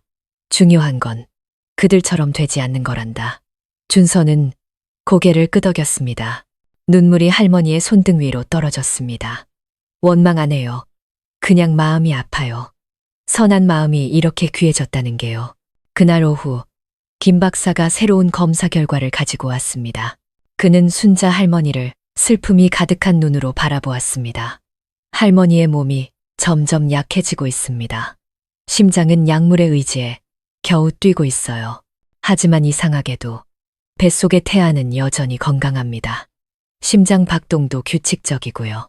준서는 멍하니 서 있었고 순자 할머니는 희미하게 웃었습니다. 그 아이가 나보다 더 강인하구나. 아마 하늘이 내 남은 삶을 대신해서 살아가라고 보내준 모양이야. 김 박사는 할머니를 보며 마음이 무거워졌습니다. 그는 116세의 나이에 일어난 기적 같은 회생이 이제 자연의 섭리대로 돌아가고 있음을 알았습니다. 죽음은 평온하고 필연적으로 다가오고 있었습니다. 그날 저녁, 지민은 작은 촬영팀과 함께 병원을 다시 찾았습니다. 그녀는 세상의 폭풍 속 인간애라는 제목으로 만들 다큐멘터리의 마지막 장면을 담고 싶었습니다. 카메라가 향하자 순자 할머니는 약하지만 또렷한 목소리로 조용히 말했습니다. 나는 아무도 원망하지 않아. 준서 덕분에 내가 아직 사랑받을 수 있는 존재라는 걸 알았어. 사람들은 모두 손가락질을 두려워하지만 나는 내가 좋은 사람이었다는 걸 아무도 기억해주지 못하고 죽는 게 제일 두려웠단다. 촬영팀 모두가 숙연해졌습니다. 지민의 눈물이 카메라 뷰파인더를 적셨습니다. 그녀는 이 말이 그 어떤 해명보다 더 오래도록 기억될 것임을 알았습니다. 그날 밤 밖에는 가랑비가 내렸습니다. 순자 할머니는 평온하게 잠들었고 숨소리는 규칙적이었습니다. 준서는 곁에 앉아 있다가 피곤함에 잠시 졸았습니다. 그러나 한밤중 심박 측정기가 점점 느려지는 경고음을 내기 시작했습니다. 간호사와 의사들이 황급히 달려왔습니다. 준서는 깜짝 놀라 깨어 침대 곁으로 달려갔습니다. 할머니, 할머니, 저버리고 가시면 안 돼요. 순자 할머니는 힘겹게 눈을 떠 그의 손을 꼭 잡았습니다. 숨이 끊어질 듯 했습니다. 울지 마라. 난 살 만큼 살았어. 뱃속의 아이, 네가 내 손주라 생각하고 잘 키워다오. 할머니. 준서는 눈물 속에서 절규했습니다. 온화한 미소가 할머니의 입가에 스쳤습니다. 그리고 그 손이 힘없이 풀렸습니다. 심박 측정기는 길고 단조로운 직선을 그렸습니다. 병실은 침묵에 잠겼습니다. 밖의 비는 더욱 거세졌습니다. 지민과 김 박사는 유리창 너머로 말없이 서 있었습니다. 희미한 불빛 아래 준서가 침대 옆에 무릎 꿇고 이미 움직임을 멈춘 늙고 주름진 손 위에 고개를 숙인 모습이 보였습니다. 그는 더 이상 울지 않았습니다. 그저 바람결에 속삭였습니다. 편히 쉬세요, 할머니. 제가 할머니 목까지 이 세상의 선한 마음이 절대 묻히지 않도록 살아갈게요. 다음 날 순자 할머니의 부고 소식이 SNS를 뒤덮었습니다. 하지만 이번에는 아무도 욕하거나 조롱하지 않았습니다. 수천 개의 애도 댓글이 달렸고 수백만 명의 사람들이 온 사회에 인간애에 대한 교훈을 남긴 박순자 할머니의 마지막 길을 배웅했습니다. 다음 날 아침 서울 하늘은 옅은 안개로 덮여 있었습니다. 희미한 햇살이 병원 지붕 위로 내리쬐었고 약 냄새와 차가운 공기는 여전했습니다. 박순자 할머니는 정말로 떠났습니다. 밤사이 꺼져가는 촛불처럼 조용하고 평온하게 마지막 온기를 남기고서 준서는 밤새 뜬 눈으로 지샜습니다. 그는 김 박사, 지민과 함께 장례 절차를 준비했습니다. 할머니는 가족도 친척도 없었고 낡은 옷 몇 벌과 젊은 시절의 흑백 사진 한 장 외에는 아무것도 남기지 않았습니다.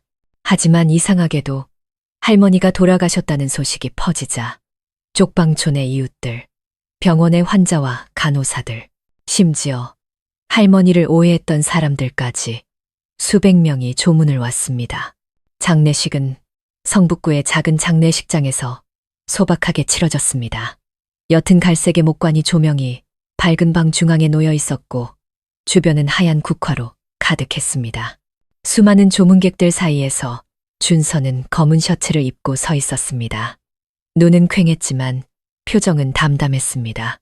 그는 순자 할머니의 영정사진 앞에서 오랫동안 고개를 숙였습니다. 그가 할머니라 불렀지만 친어머니처럼 사랑했던 사람이었습니다. 지민 기자도 촬영팀과 함께 왔습니다. 그녀는 장례식 장면을 촬영하지 않고 그저 한쪽 구석에 조용히 서 있었습니다. 두 눈은 붉게 충혈되어 있었습니다. 그녀 옆에서 김 박사가 한숨을 쉬었습니다. 순자 할머니는 116년을 사셨는데 이제 떠나시니 도시 전체가 숙연해지는군. 아마 하늘이 우리에게 마지막 교훈을 주려고 할머니를 오래 살게 했나보. 지민은 목이 메어 고개를 끄덕였습니다. 선한 마음에 대한 교훈, 그리고 진실을 모를 때 우리가 서로를 어떻게 대해야 하는지에 대한 교훈이겠죠. 장례식 도중 예전에 할머니를 험담하고 수군거리던 한 이웃 할머니가 떨리는 걸음으로 다가왔습니다. 영정 앞에 향을 피우고는 나지막이 말했습니다. 내가 잘못했소, 할머니. 그때는 남들 말만 듣고 할머니 착한 분인 거 나도 아는데. 준서는 그 모습을 보며 입술을 떨었지만 원망하지 않았습니다. 그는 조용히 대답했습니다. 누구나 실수할 때가 있는걸요. 잘못을 깨닫는 것만으로도 충분합니다. 주변 사람들은 눈물을 흘렸습니다. 동정심 때문이 아니었습니다. 단지 너무나 선량하다는 이유로 온 사회의 멸시를 받았던 21살 청년의 너그러움 앞에서 부끄러움을 느꼈기 때문입니다.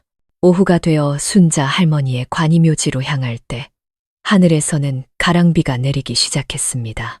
빗방울은 고르게 떨어졌고 바람은 나무 사이를 스치며 누군가의 긴 한숨 같은 소리를 냈습니다.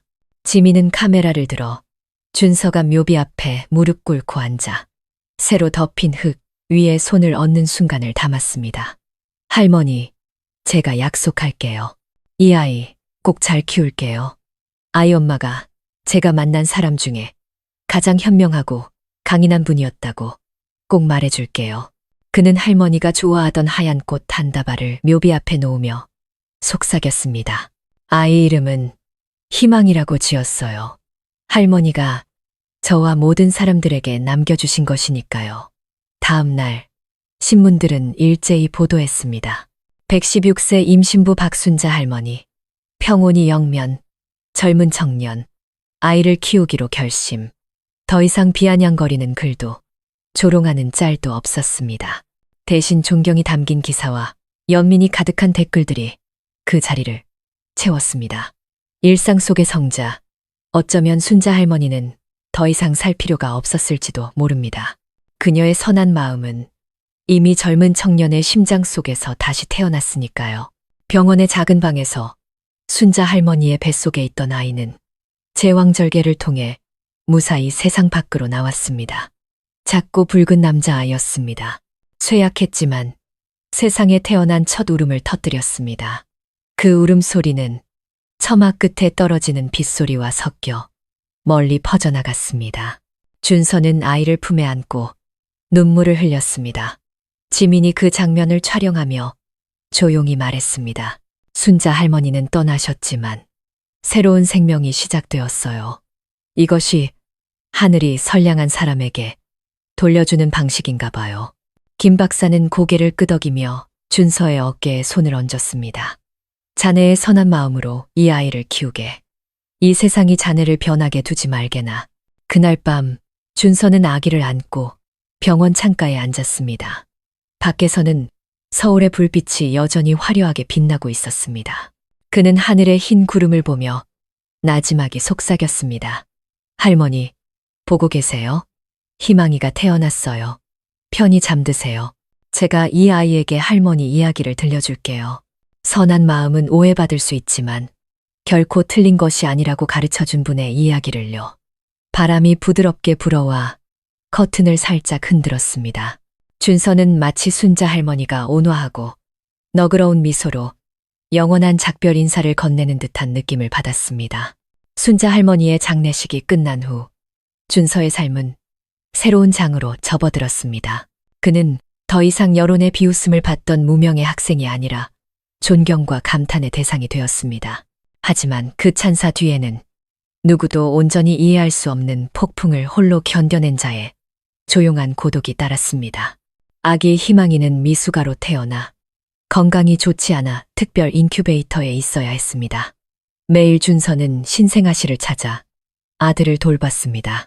그는 유리창 너머로 작은 손이 꼼지락거리는 것을 보며 애틋함과 감사함이 뒤섞인 감정을 느꼈습니다.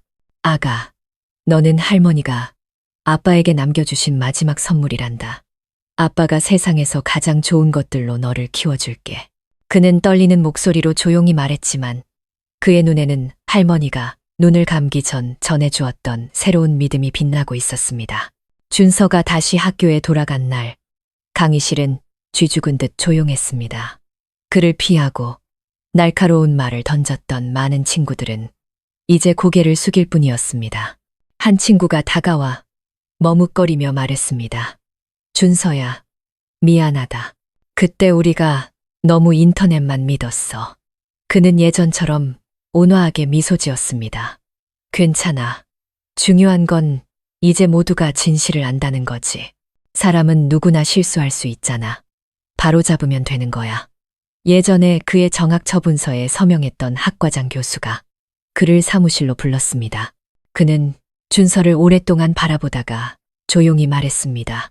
학교는 자네에게 복학을 권하고 섣부른 판단에 대해 사과하고 싶네. 자네는 의학 공부를 계속할 자격이 있어. 자네 같은 사람이야말로 치유라는 두 단어의 진정한 의미를 이해할 테니. 준서는 고개를 숙였습니다. 눈시울이 붉어졌습니다. 감사합니다. 교수님, 모든 분들과 할머니의 믿음에 부응하도록 노력하겠습니다. 그날 저녁, 준서는 순자 할머니가 살던 낡은 쪽방으로 돌아갔습니다. 모든 것이 할머니가 계시던 날과 같았습니다. 낡은 나무 책상, 낡은 스웨터, 그리고 할머니의 온화한 미소가 담긴 사진. 그는 선반 위에 사진을 올려놓았습니다. 그 옆에는 아기 희망이의 작은 출생신고서가 놓여 있었습니다. 그 두 가지를 나란히 보니 그의 마음속에 과거와 현재를 잇는 보이지 않는 끈이 연결된 것 같았습니다. 아기의 여린 울음소리가 들려왔습니다. 그는 아들을 품에 안고 메인 목소리로 자장가를 불러주었습니다. 잘 자라, 아가. 밖의 사람들은 이제 다 이해한단다. 너는 할머니의 선한 마음과 아빠의 믿음으로 자라날 거야. 작은 창문으로 달빛이 스며들어 이제 막 21살이 된 준서의 점지만 그을린 얼굴을 비추었습니다. 그는 이미 세상의 쓴맛과 폭풍을 겪으며 인간애가 무엇인지 이해하게 되었습니다. 어느 날 오후 지민이 찾아왔습니다. 그녀는 막 완성된 다큐멘터리 세상의 폭풍 속 인간의 자료를 들고 있었습니다. 준서 씨, 영화가 곧 방송될 거예요. 미리 보시겠어요? 그는 고개를 끄덕였습니다. 화면에는 순자 할머니의 온화한 미소가 나타났습니다. 주름진 얼굴에 부드러운 빛이 비쳤습니다. 그리고 준서가 아기를 안고 있는 모습이 이어졌습니다. 영화 속 지민의 목소리가 울려 퍼졌습니다. 선행이 오해받을 때 그것은 고통스럽다. 하지만 선행이 마침내 인정받을 때 그것은 세상 전체를 바꿀 수 있다. 영화를 다 본 준서는 말이 없었습니다. 그는 지민을 바라보며 메인 목소리로 말했습니다. 고마워요. 기자님 덕분에 제 아들은 인간애를 존중하는 세상에서 자라날 수 있을 거예요. 지민은 눈물이 어린 채 미소 지었습니다. 아니에요. 오히려 제가 감사해야죠. 준서 씨의 이야기 덕분에 사람들이 다시 선한 것을 믿게 되었으니까요. 영화가 방송되자 수백만 시청자들이 눈물을 흘렸습니다. 사람들은 순자 할머니를 관용의 상징으로 기억했고 준서는 편견 가득한 사회에서 선함의 불씨를 지키는 사람이 되었습니다. 희망이라는 이름 아래 수많은 자선 프로그램이 시작되었습니다. 116세 할머니의 인간의 속에서 태어난 아기의 이름이었습니다. 어느 날 저녁, 준서는 희망이를 안고 공원으로 나갔습니다. 그곳은 예전에 그가 폭우 속에서 순자 할머니를 처음 만났던 장소였습니다. 그날도 가랑비가 내리고 있었습니다. 그는 하늘을 올려다보며 희미하게 미소 지었습니다. 할머니, 보고 계세요? 할머니의 아들이 이렇게 컸어요. 저는 약속을 지키고 있어요. 할머니의 선한 마음이 꺼지지 않도록 저도 착하게 살게요. 부드러운 바람이 불어와 은은한 꽃향기를 실어 날랐습니다. 그는 어디선가 할머니의 다정한 목소리가 들려오는 듯 했습니다. 네가 아주 잘하고 있다는 걸 안다. 준서야. 도시의 불빛이 준서와 작은 아기의 눈에 반사되었습니다. 두 세대. 한 명은 인간의 심장에서 태어났고 다른 한 명은 선함에 대한 믿음으로 키워졌습니다. 시끄러운 서울 한복판에서 기이하게만 보였던 한 이야기는 가장 진실한 것이 되었습니다. 선한 마음은 증명될 필요가 없었다. 그저 이어지기만 하면 되었다. 순자 할머니의 이야기가 마무리된 후 언론은 더 이상 그들의 이름을 언급하지 않았고 사람들은 점차 일상으로 돌아갔습니다. 하지만 준서에게는 삶이 이제 막 다시 시작된 것이었습니다. 그는 공식적으로 의대 강의실로 돌아왔고 공부와 아르바이트를 병행하며 아기 희망이를 키웠습니다.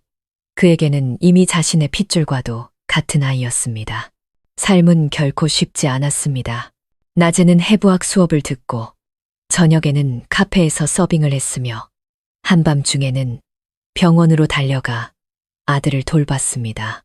어떤 날은 너무 피곤해서 희망이를 안은 채 의자에서 잠이 들기도 했습니다. 깡마른 몸과 퀭한 눈. 하지만 그의 시선에는 항상 무언가 빛나는 것이 있었습니다. 순자 할머니가 남겨준 끈질긴 믿음이었습니다. 착하게 살면 하늘이 도울 것이다. 어느 날 아침, 준서가 기숙사에서 아들에게 젖병을 물리고 있을 때 문이 열리고 지민이 들어왔습니다. 그녀의 손에는 분유와 작은 아기 옷들이 들려 있었습니다. 정말 초보 아빠 다 됐네요. 그녀는 온화하게 웃었지만 그의 서툰 모습을 보며 안쓰러워했습니다. 준서는 쑥스러운 듯 웃었습니다. 기자님이 웬일로 아기 기저귀 가는 일까지 신경 쓰세요? 지민은 슬픔이 섞인 눈빛으로 답했습니다. 순자 할머니를 만난 후에 깨달았어요. 모든 생명은 그 자체로 소중한 이야기라는 걸요. 두 사람은 한동안 말이 없었습니다. 창밖으로 아침 햇살이 비쳐 지민의 젊은 얼굴과 준서의 일찍 성숙해진 얼굴을 환하게 비추었습니다. 조용한 공감이 싹트기 시작했습니다. 성급한 사랑이 아니라 폭풍을 함께 겪은 두 영혼 사이의 깊은 존중이었습니다. 시간이 흘러 희망이는 웃을 줄 알게 되었고 아빠라고 옹알이를 시작했습니다. 아들의 목소리를 들을 때마다 준서는 모든 피로를 잊었습니다. 그는 종종 아들을 안고 공원을 산책했습니다. 모든 일의 시작점이었던 바로 그곳을. 동네 사람들은 이제 아기를 안고 다니며 두 부자를 구해준 마음씨 좋은 할머니, 이야기를 들려주는 젊은 청년의 모습에 익숙해졌습니다. 하지만 평온은 오래가지 않았습니다. 어느 날 오후, 준서는 낯선 사람에게서 편지 한 통을 받았습니다. 발신인 이름이 없는 하얀 봉투였습니다. 안에는 낡은 의학 연구 자료의 희미한 복사본과 손으로 쓴 쪽지가 들어 있었습니다. 박순자 할머니 프로젝트의 진짜 배우가 누구인지 알고 싶다면 내일 밤 생명과학 연구소로 오시오. 준서는 종이를 든 채 마음이 흔들렸습니다. 그는 모든 것을 잊으려 했지만 한 가지 질문이 계속 마음속을 맴돌았습니다. 누가 순자 할머니를 실험 대상으로 만들었는가? 다음 날 저녁, 그는 희망이를 지민에게 맡기고 홀로 택시를 타고 생명과학 연구소로 향했습니다. 그곳은 이미 폐쇄되어 낡고 허물어진 건물 몇 채만 남아 있었습니다. 희미한 가로등 불빛 아래 그의 그림자가 차가운 시멘트 바닥 위로 길게 늘어졌습니다. 실험실 문이 살짝 열려 있었고 안에는 머리가 희끗희끗한 한 남자가 기다리고 있었습니다. 당신이 이준서 군이군. 남자는 피곤함이 섞인 낮은 목소리로 말했습니다. 네, 누구시죠? 그는 경계하며 물었습니다. 남자는 희미하게 웃었습니다. 나는 황 박사라고 하네. 2018년 연구팀의 책임자였고 박순자 할머니의 실험을 직접 담당했던 사람이지. 준서는 그 자리에 멈춰 섰습니다. 수많은 질문이 터져 나오려 했지만 목이 메어왔습니다. 왜 할머니가 그 모든 고통을 겪으셔야 했나요? 황 박사는 잠시 침묵하다가 천천히 말했습니다. 그때 우리는 단지 사람을 구하고 싶었네. 순자 할머니는 만약 성공하면 다른 많은 노인들이 건강하게 살 수 있을 거라 믿고 자원하셨지. 하지만 실험은 실패했고 할머니는 유일하게 부작용이 나타난 경우였어. 나는 프로젝트 중단을 요청했지만 윗선에서 허락하지 않았지. 그는 주머니에서 작은 USB 하나를 꺼내 준서의 손에 쥐어주었습니다. 여기 모든 원본 자료가 들어있네. 자네가 가지고 있게. 나는 곧 한국을 떠날 걸세. 자네와 할머니의 이야기가 여러 밤 나를 잠 못 들게 했어. 진실이 영원히 묻히는 것을 원치 않네. 준서는 USB를 꽉 쥐었습니다. 눈시울이 뜨거워졌습니다. 감사합니다. 복수를 위해서가 아니라 할머니가 편히 잠드실 수 있도록요. 그날 밤 집에 돌아오니 희망이는 지민의 품에서 평온하게 잠들어 있었습니다. 그는 그 모습을 보며 가슴이 뭉클해졌습니다. 지민이 조용히 물었습니다. 편지 보낸 사람 만났어요? 그는 고개를 끄덕였습니다. 기적을 만들었던 사람이자 할머니를 고통스럽게 했던 사람이었어요. 원망하지 않을 거예요. 단지 진실을 간직하고 싶어요. 나중에 제 아들이 컸을 때 자신의 뿌리가 죄가 아니라 의학의 희망이자 한 사람의 인간애였다는 것을 알 수 있도록요. 지민은 미소 지으며 그의 어깨에 부드럽게 손을 얹었습니다. 당신을 믿어요. 그리고 순자 할머니도 당신을 믿으실 거예요. 준서는 창밖을 바라보았습니다. 서울의 밤하늘은 별들로 반짝이고 있었습니다. 그의 마음속에 조용한 믿음이 싹트고 있었습니다. 과거가 아무리 고통스러웠을지라도 사람은 선한 마음으로 계속 나아갈 수 있다는 믿음. 황 박사와의 운명적인 만남이 있은 지 일주일 후 준서는 작은 쪽방에 조용히 앉아 있었습니다. 그의 앞에는 과거 프로젝트의 모든 비밀이 담긴 USB가 놓여 있었습니다. 그는 컴퓨터에 USB를 꽂았습니다. 심장이 빠르게 뛰었습니다. 화면에는 영상들과 빽빽한 글자로 가득 찬 보고서, 서명, 그리고 실험실에 있던 순자 할머니의 모습이 나타났습니다. 모든 장면이 비수처럼 심장을 찔렀습니다. 한 영상 속에서 순자 할머니는 병상에 앉아 온화한 얼굴로 약하지만 또렷한 목소리로 말하고 있었습니다. 나는 자원한 거요. 나중에 나 같은 늙은이들이 건강하게 살 수만 있다면 그건 좋은 일이지. 나는 죽는 게 두렵지 않아. 단지 아무 쓸모 없이 사는 게 두려울 뿐이야. 준서는 그 모습을 보며 눈물을 쏟았습니다. 그는 깨달았습니다.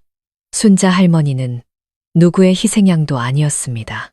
그녀는 과학을 위해 그리고 인간이 더 나은 삶을 살 수 있다는 믿음을 위해 스스로를 바친 것이었습니다.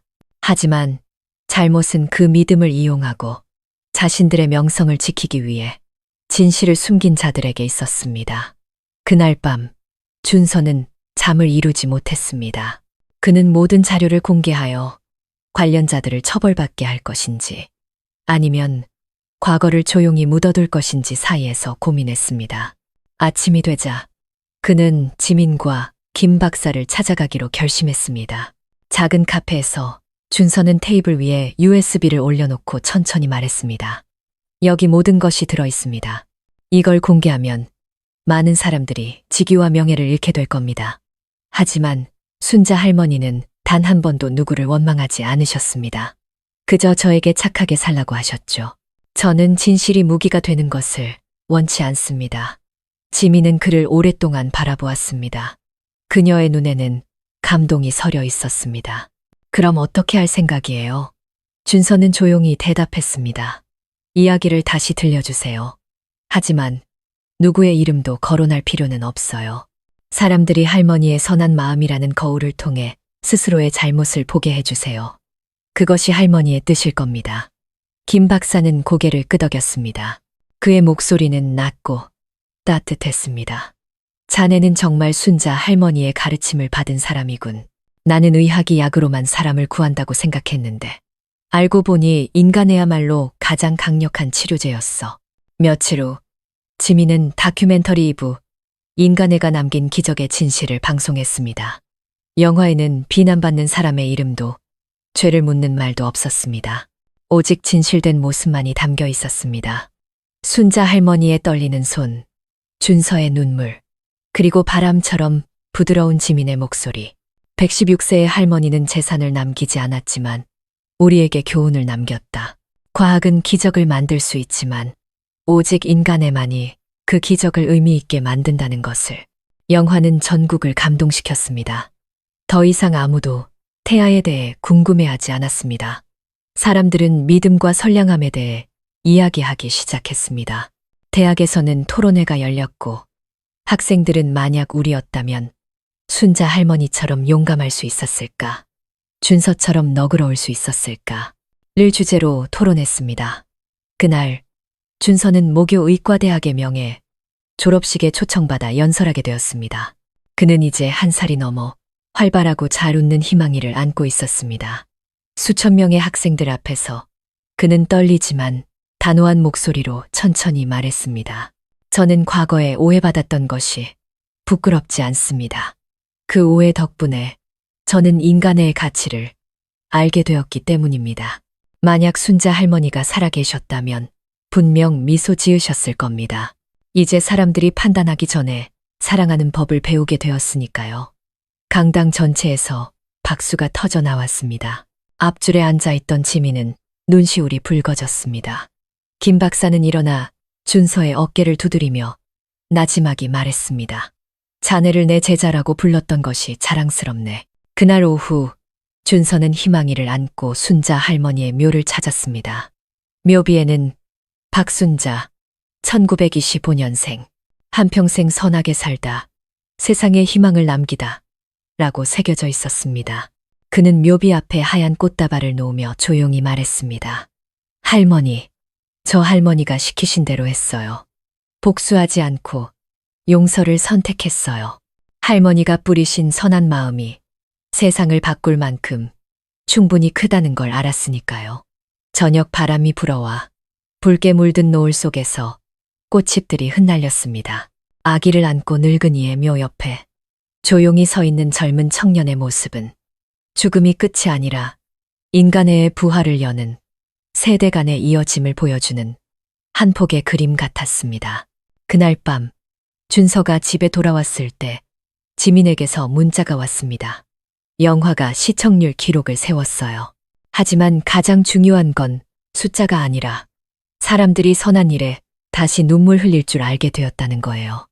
그는 평온하게 잠든 희망이를 보며 미소 지었습니다. 순자 할머니도 어딘가에서 미소 짓고 계시겠지. 밖은 조용한 서울의 밤이었습니다. 창문으로 비치는 불빛이 준서의 얼굴을 환하게 비췄습니다. 여전히 젊고 온화했지만 이제는 강인한 시련을 겪어낸 남자의 모습이었습니다. 고통으로 끝날 것 같았던 이야기는 사실 가장 소박하고도 깊은 진리로 마무리되었습니다. 선한 마음은 오해받을지언정 사람들 사이에 믿음을 가능하게 하는 유일한 것이었다. 초여름의 어느 아침 햇살이 창틈으로 스며들어 어린 아들을 품에 안고 있는 준서의 얼굴을 비췄습니다. 아기 희망이는 옹알이를 하며 웃었고 작은 손을 빛을 향해 뻗었습니다. 그 소박한 풍경을 보며 그는 순자 할머니가 세상을 떠나기 전 남겼던 마지막 말을 떠올렸습니다. 네가 살아서 나처럼 늙고 약하고 외롭지만 아무도 기억해주지 않아도 착하게 살아가는 사람들을 도와다오. 그 말은 문서로 남겨지지 않은 유언처럼 준서의 심장에 깊이 새겨졌습니다. 그는 자신이 무엇을 해야 할지 알았습니다. 유명해지기 위해서가 아니라 순자 할머니가 짚었던 인간의 불씨를 이어가기 위해서였습니다. 그날 준서는 지민 기자와 김 박사를 그들이 가장 힘들었던 시절에 앉아있던 익숙한 카페에서 만났습니다. 그는 하얀 종이를 테이블에 펼치고 떨리지만 단호한 필체로 썼습니다. 희망재단. 소외된 노인과 가난한 학생들이 더 나은 삶을 살 수 있도록 돕습니다.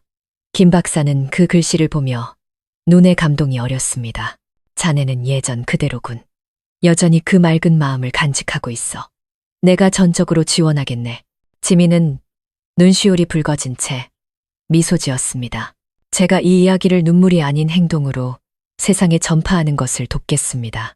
재단의 초기에는 몇몇 학생과 순자 할머니의 이야기를 알던 몇몇 사람들로 구성된 작은 그룹에 불과했습니다. 그들은 푼돈, 밥 한 끼, 낡은 옷 한 벌을 모았습니다. 준서는 자원봉사자들과 함께 직접 골목골목, 허름한 집들을 찾아다니며 작은 선물과 따뜻한 안부를 전했습니다. 한 번은 폭우가 쏟아지는 날, 그와 지민은 낡은 우비를 입고 다리 밑 노숙자들에게 죽을 나눠주었습니다. 한 할머니가 그의 손을 떨며 잡고 눈물을 글썽였습니다. 총각, TV에 나왔던 그 사람 맞지? 그 100살 넘은 할머니가 총각을 많이 보살펴 주시나 봐. 준서는 그저 바람처럼 부드럽게 웃었습니다. 할머니는 우리 모두가 좋은 사람이 되는 것을 잊지 않도록 보살펴 주고 계세요. 희망재단에 대한 소문은 광고 때문이 아니라 어린 아들을 안고 밥을 나눠주고 노인의 얼굴을 닦아주며 허리를 숙여 그들의 이야기를 들어주는 젊은 청년의 사진 때문에 빠르게 퍼져나갔습니다. 인터넷에 공유된 모든 사진에는 감동적인 댓글이 달렸습니다. 선함에 대해 말할 필요가 없는 사람들이 있다. 그들은 선함으로 살아간다. 준서의 이야기를 알던 의대 1학년생들이 차례로 재단에 가입했고 김 박사는 동료들에게 가난한 노인들을 위한 무료 의료 지원을 독려했습니다. 지민은 오해에서 희망재단이 탄생하기까지 인간에는 죽지 않을 때라는 제목으로 특별 다큐멘터리를 제작했습니다. 어느 날 저녁 봉사활동을 마친 준서는 희망이를 안고 강가로 나갔습니다. 시원한 서울의 바람이 불었고 물 위에 비친 불빛이 반짝였습니다. 그는 아들에게 그리고 순자 할머니에게 말하듯 속삭였습니다. 할머니, 제가 해냈어요. 이제 아무도 원망하지 않아요. 저는 단지 사람들이 선한 마음만 있다면 오해를 받더라도 결국에는 인정받는다는 것을 알았으면 좋겠어요. 아기 희망이는 까르르 웃으며 허공을 향해 작은 손을 뻗었습니다. 그는 마치 먼 곳에서 누군가 미소 지으며 자신을 바라보는 듯한 느낌을 받았습니다. 너그러운 눈빛의 늙은 여인, 선한 마음은 잊힐 수는 있어도 결코 사라지지 않는다고 가르쳐준 사람이었습니다. 다음 달, 희망재단은 공식적으로 합법적인 자선단체로 인정받았습니다. 수백 명의 학생과 의사들이 자원봉사자로 등록했습니다. 3구에 위치한 작은 사무실 간판에는 이런 글귀가 새겨졌습니다. 인간애를 근본으로 삼아 모든 이가 사랑 속에서 살 수 있도록.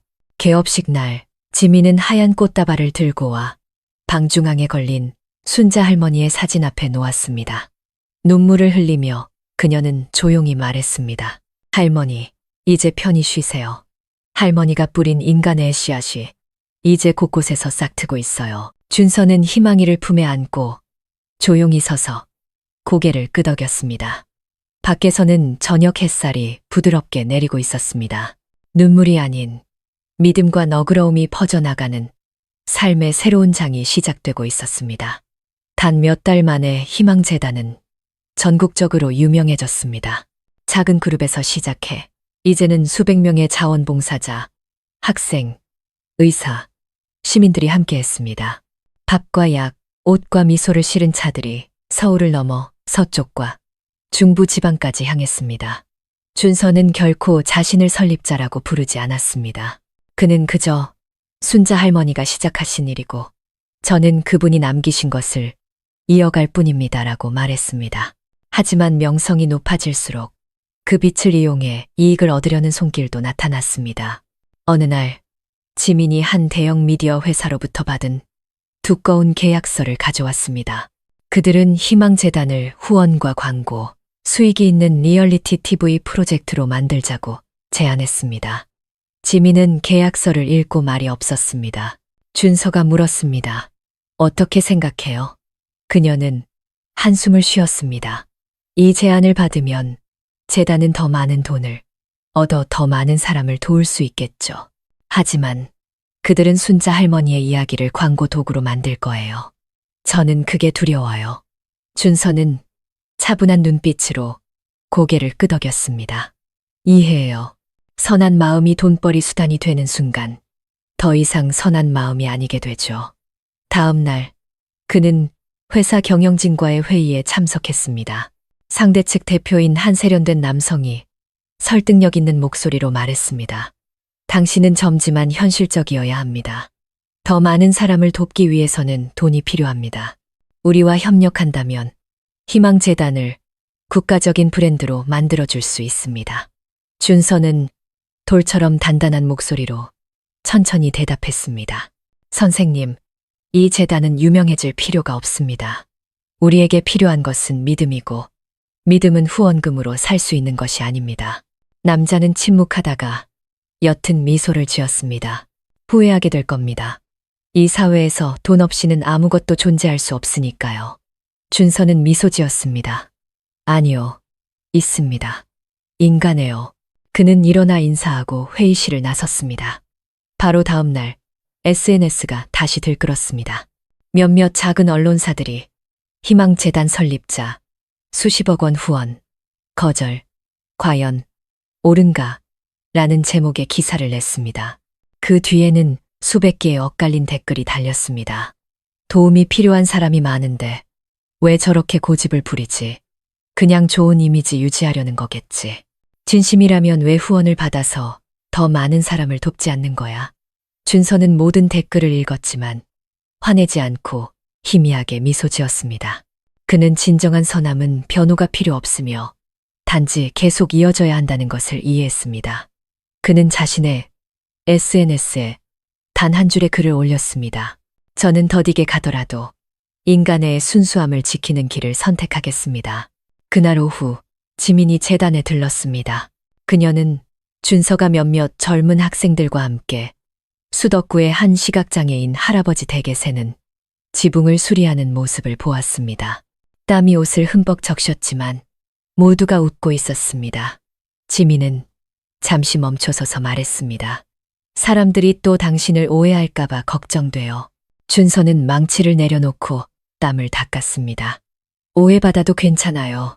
단 한 사람이라도 더 나은 삶을 살 수 있다면 아무도 제 이름을 기억해주지 않아도 상관없어요. 지민은 그를 바라보았습니다. 슬픔이 섞인 미소였지만 눈에는 존경심이 가득했습니다.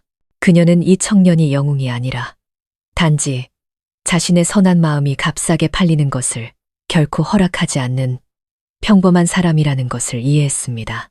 그날 저녁 놀라운 일이 일어났습니다. 재단의 도움을 받았던 한 할머니가 손으로 쓴 편지를 보내왔습니다. 총각, 인터넷에서 사람들이 총각을 어리석다고 하던데 내가 보기엔 아주 현명해.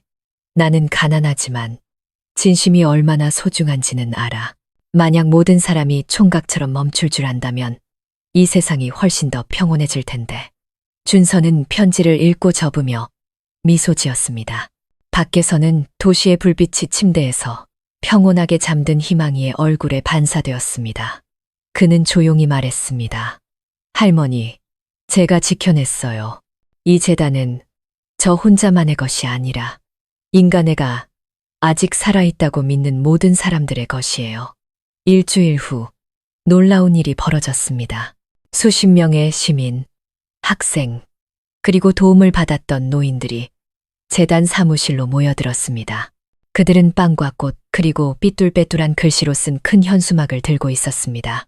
우리에겐 TV가 필요 없습니다. 단지 희망재단이 영원히 따뜻한 곳으로 남아주길 바랄 뿐입니다. 준서는 말없이 서서 눈물을 흘렸습니다. 지민이 다가와 조용히 말했습니다. 보이세요?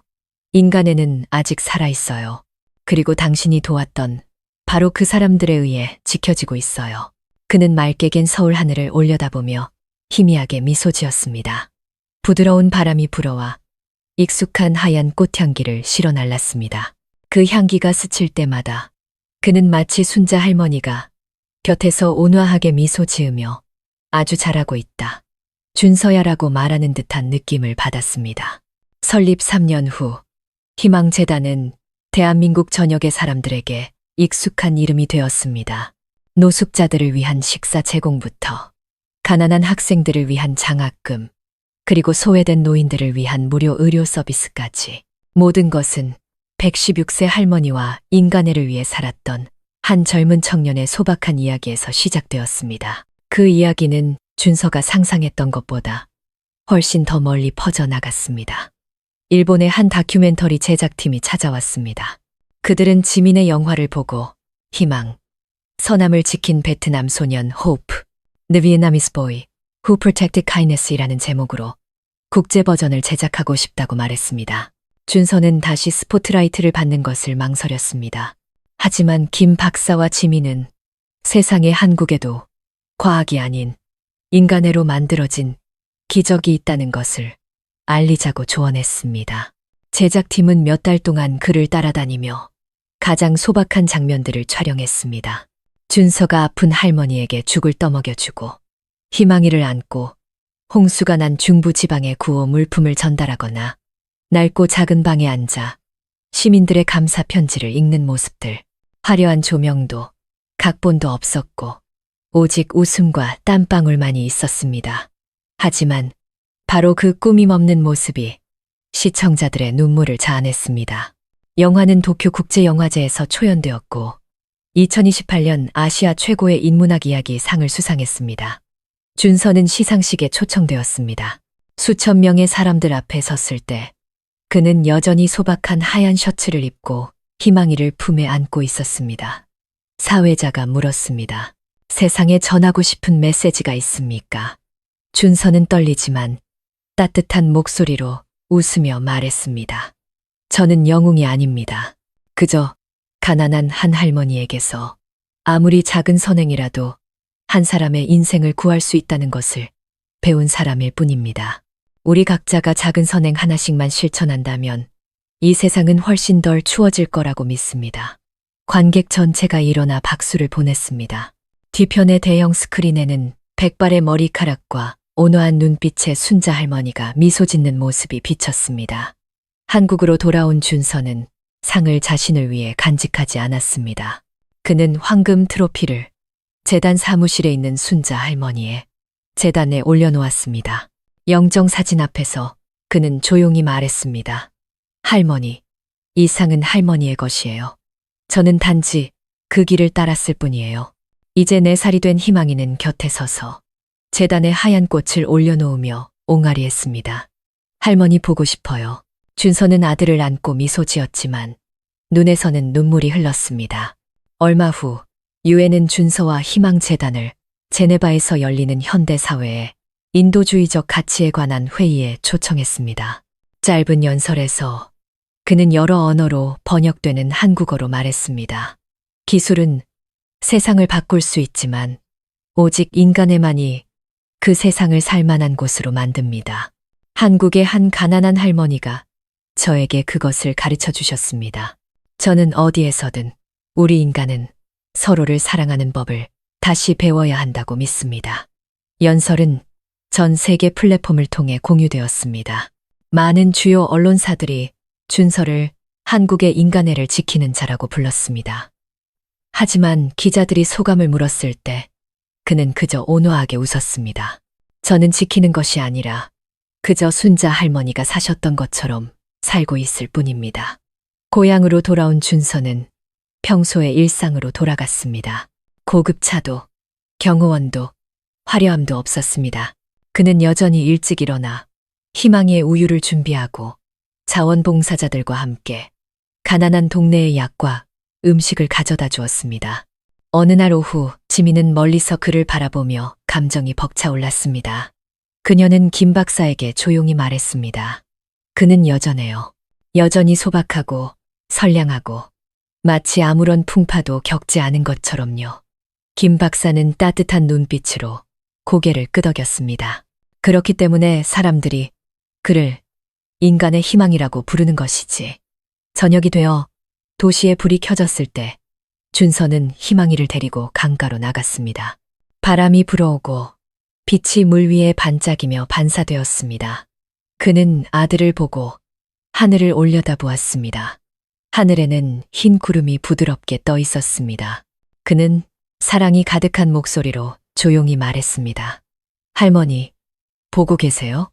할머니가 가르쳐 주신 인간애가 이제 한국을 넘어섰어요. 하지만 아무리 멀리 가더라도 저는 할머니의 말씀을 기억할게요. 착하게 살라고 하셨던 그 말씀을요. 세상이 아무리 시끄러워도 말이에요.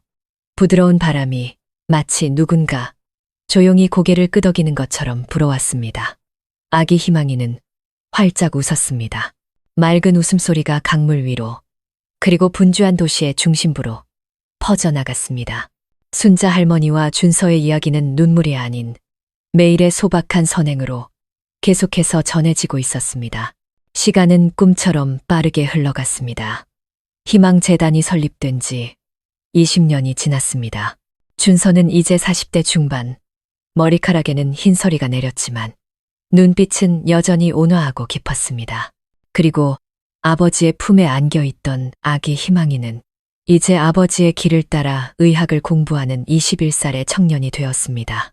희망재단 본부는 이제 더 넓고 쾌적해졌습니다. 노인들을 위한 무료 요양시설, 가난한 학생들을 위한 작은 도서관, 그리고 모든 것의 시작이었던 박순자 할머니를 위한 작은 기념 공간이 마련되었습니다. 매일 아침, 준서는 그곳을 찾아 향을 피우고 순자 할머니의 사진을 보며 미소 지었습니다. 온화한 미소와 눈빛은 여전히 그의 모든 발걸음을 지켜보는 듯했습니다.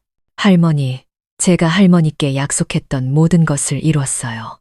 이제 제 아들이 이 길을 계속 이어가길 바랄 뿐이에요. 오늘은 희망재단 설립 20주년 기념일이었습니다. 강당은 학생, 의사, 노인들, 그리고 도움을 받았던 사람들로 가득 찼습니다. 모두가 감사를 표하기 위해 모였습니다. 이제는 대형 방송사의 국장이 된 지민도 여전히 그 해의 하얀 꽃다발을 들고 왔습니다.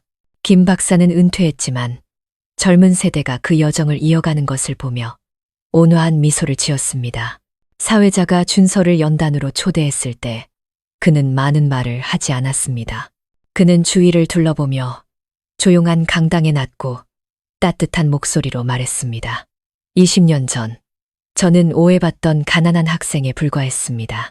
한 116세의 할머니께서 저에게 가장 큰 교훈을 가르쳐 주셨습니다. 선한 마음은 짓밟힐 수는 있어도 결코 죽지 않는다는 것을요. 오늘 이 자리에 계신 모든 분들의 얼굴을 보니 저는 순자 할머니께서 결코 우리를 떠나지 않으셨다는 것을 알겠습니다. 강당 전체가 일어나 오랫동안 박수를 보냈습니다. 많은 사람들이 동정심이 아닌 감동으로 눈물을 흘렸습니다. 행사가 끝난 후 이제 젊은 의사가 된 희망이는 아버지와 함께 예전에 자주 산책하던 서울 강가에 앉았습니다. 아들은 낮고 따뜻한 목소리로 말했습니다. 북쪽의 희망재단 지부를 열고 싶어요. 그곳에는 아직 가난한 할머니, 할아버지들이 많이 계세요. 준서는 미소 지었습니다. 그의 눈빛은 물 위에 반사된 저녁 노을처럼 빛났습니다. 그렇게 하렴 순자 할머니께서도 기뻐하실 게다. 이 재단은 내 이름, 희망을 따서 지었으니 네가 더 멀리 가져가야지. 두 부자는 함께 침묵했습니다. 강바람이 부드럽게 불어와 준서가 순자 할머니를 떠올리게 하는 익숙한 하얀 꽃향기를 실어 날랐습니다. 그날 밤, 준서는 예전에 순자 할머니가 살던 작은 방으로 돌아왔습니다. 그는 앉아서 재단을 설립할 때 처음으로 썼던 낡은 노트를 펼쳤습니다. 누렇게 변한 종이 위에는 여전히 삐뚤빼뚤한 글씨가 남아 있었습니다. 오해받은 선행도 여전히 선행이다. 단 한 사람이라도 믿어준다면 그것은 영원히 살아남을 것이다. 그는 미소 지으며 조용히 노트를 덮었습니다. 밖에서는 초여름의 비가 양철 지붕 위로 떨어지는 소리가 들렸습니다. 마치 그가 처음 순자 할머니를 병원으로 모셨던 그날 밤처럼 준서는 조용히 눈을 감았습니다. 마음은 이상하리만치 평온했습니다. 그는 자신이 할머니의 가르침대로 세상이 아무리 폭풍우에 휩싸여도 착하게 살아왔다는 것을 알았습니다. 다음 날 아침, 희망이가 방에 들어왔을 때 아버지는 여전히 책상에 앉아 있었습니다.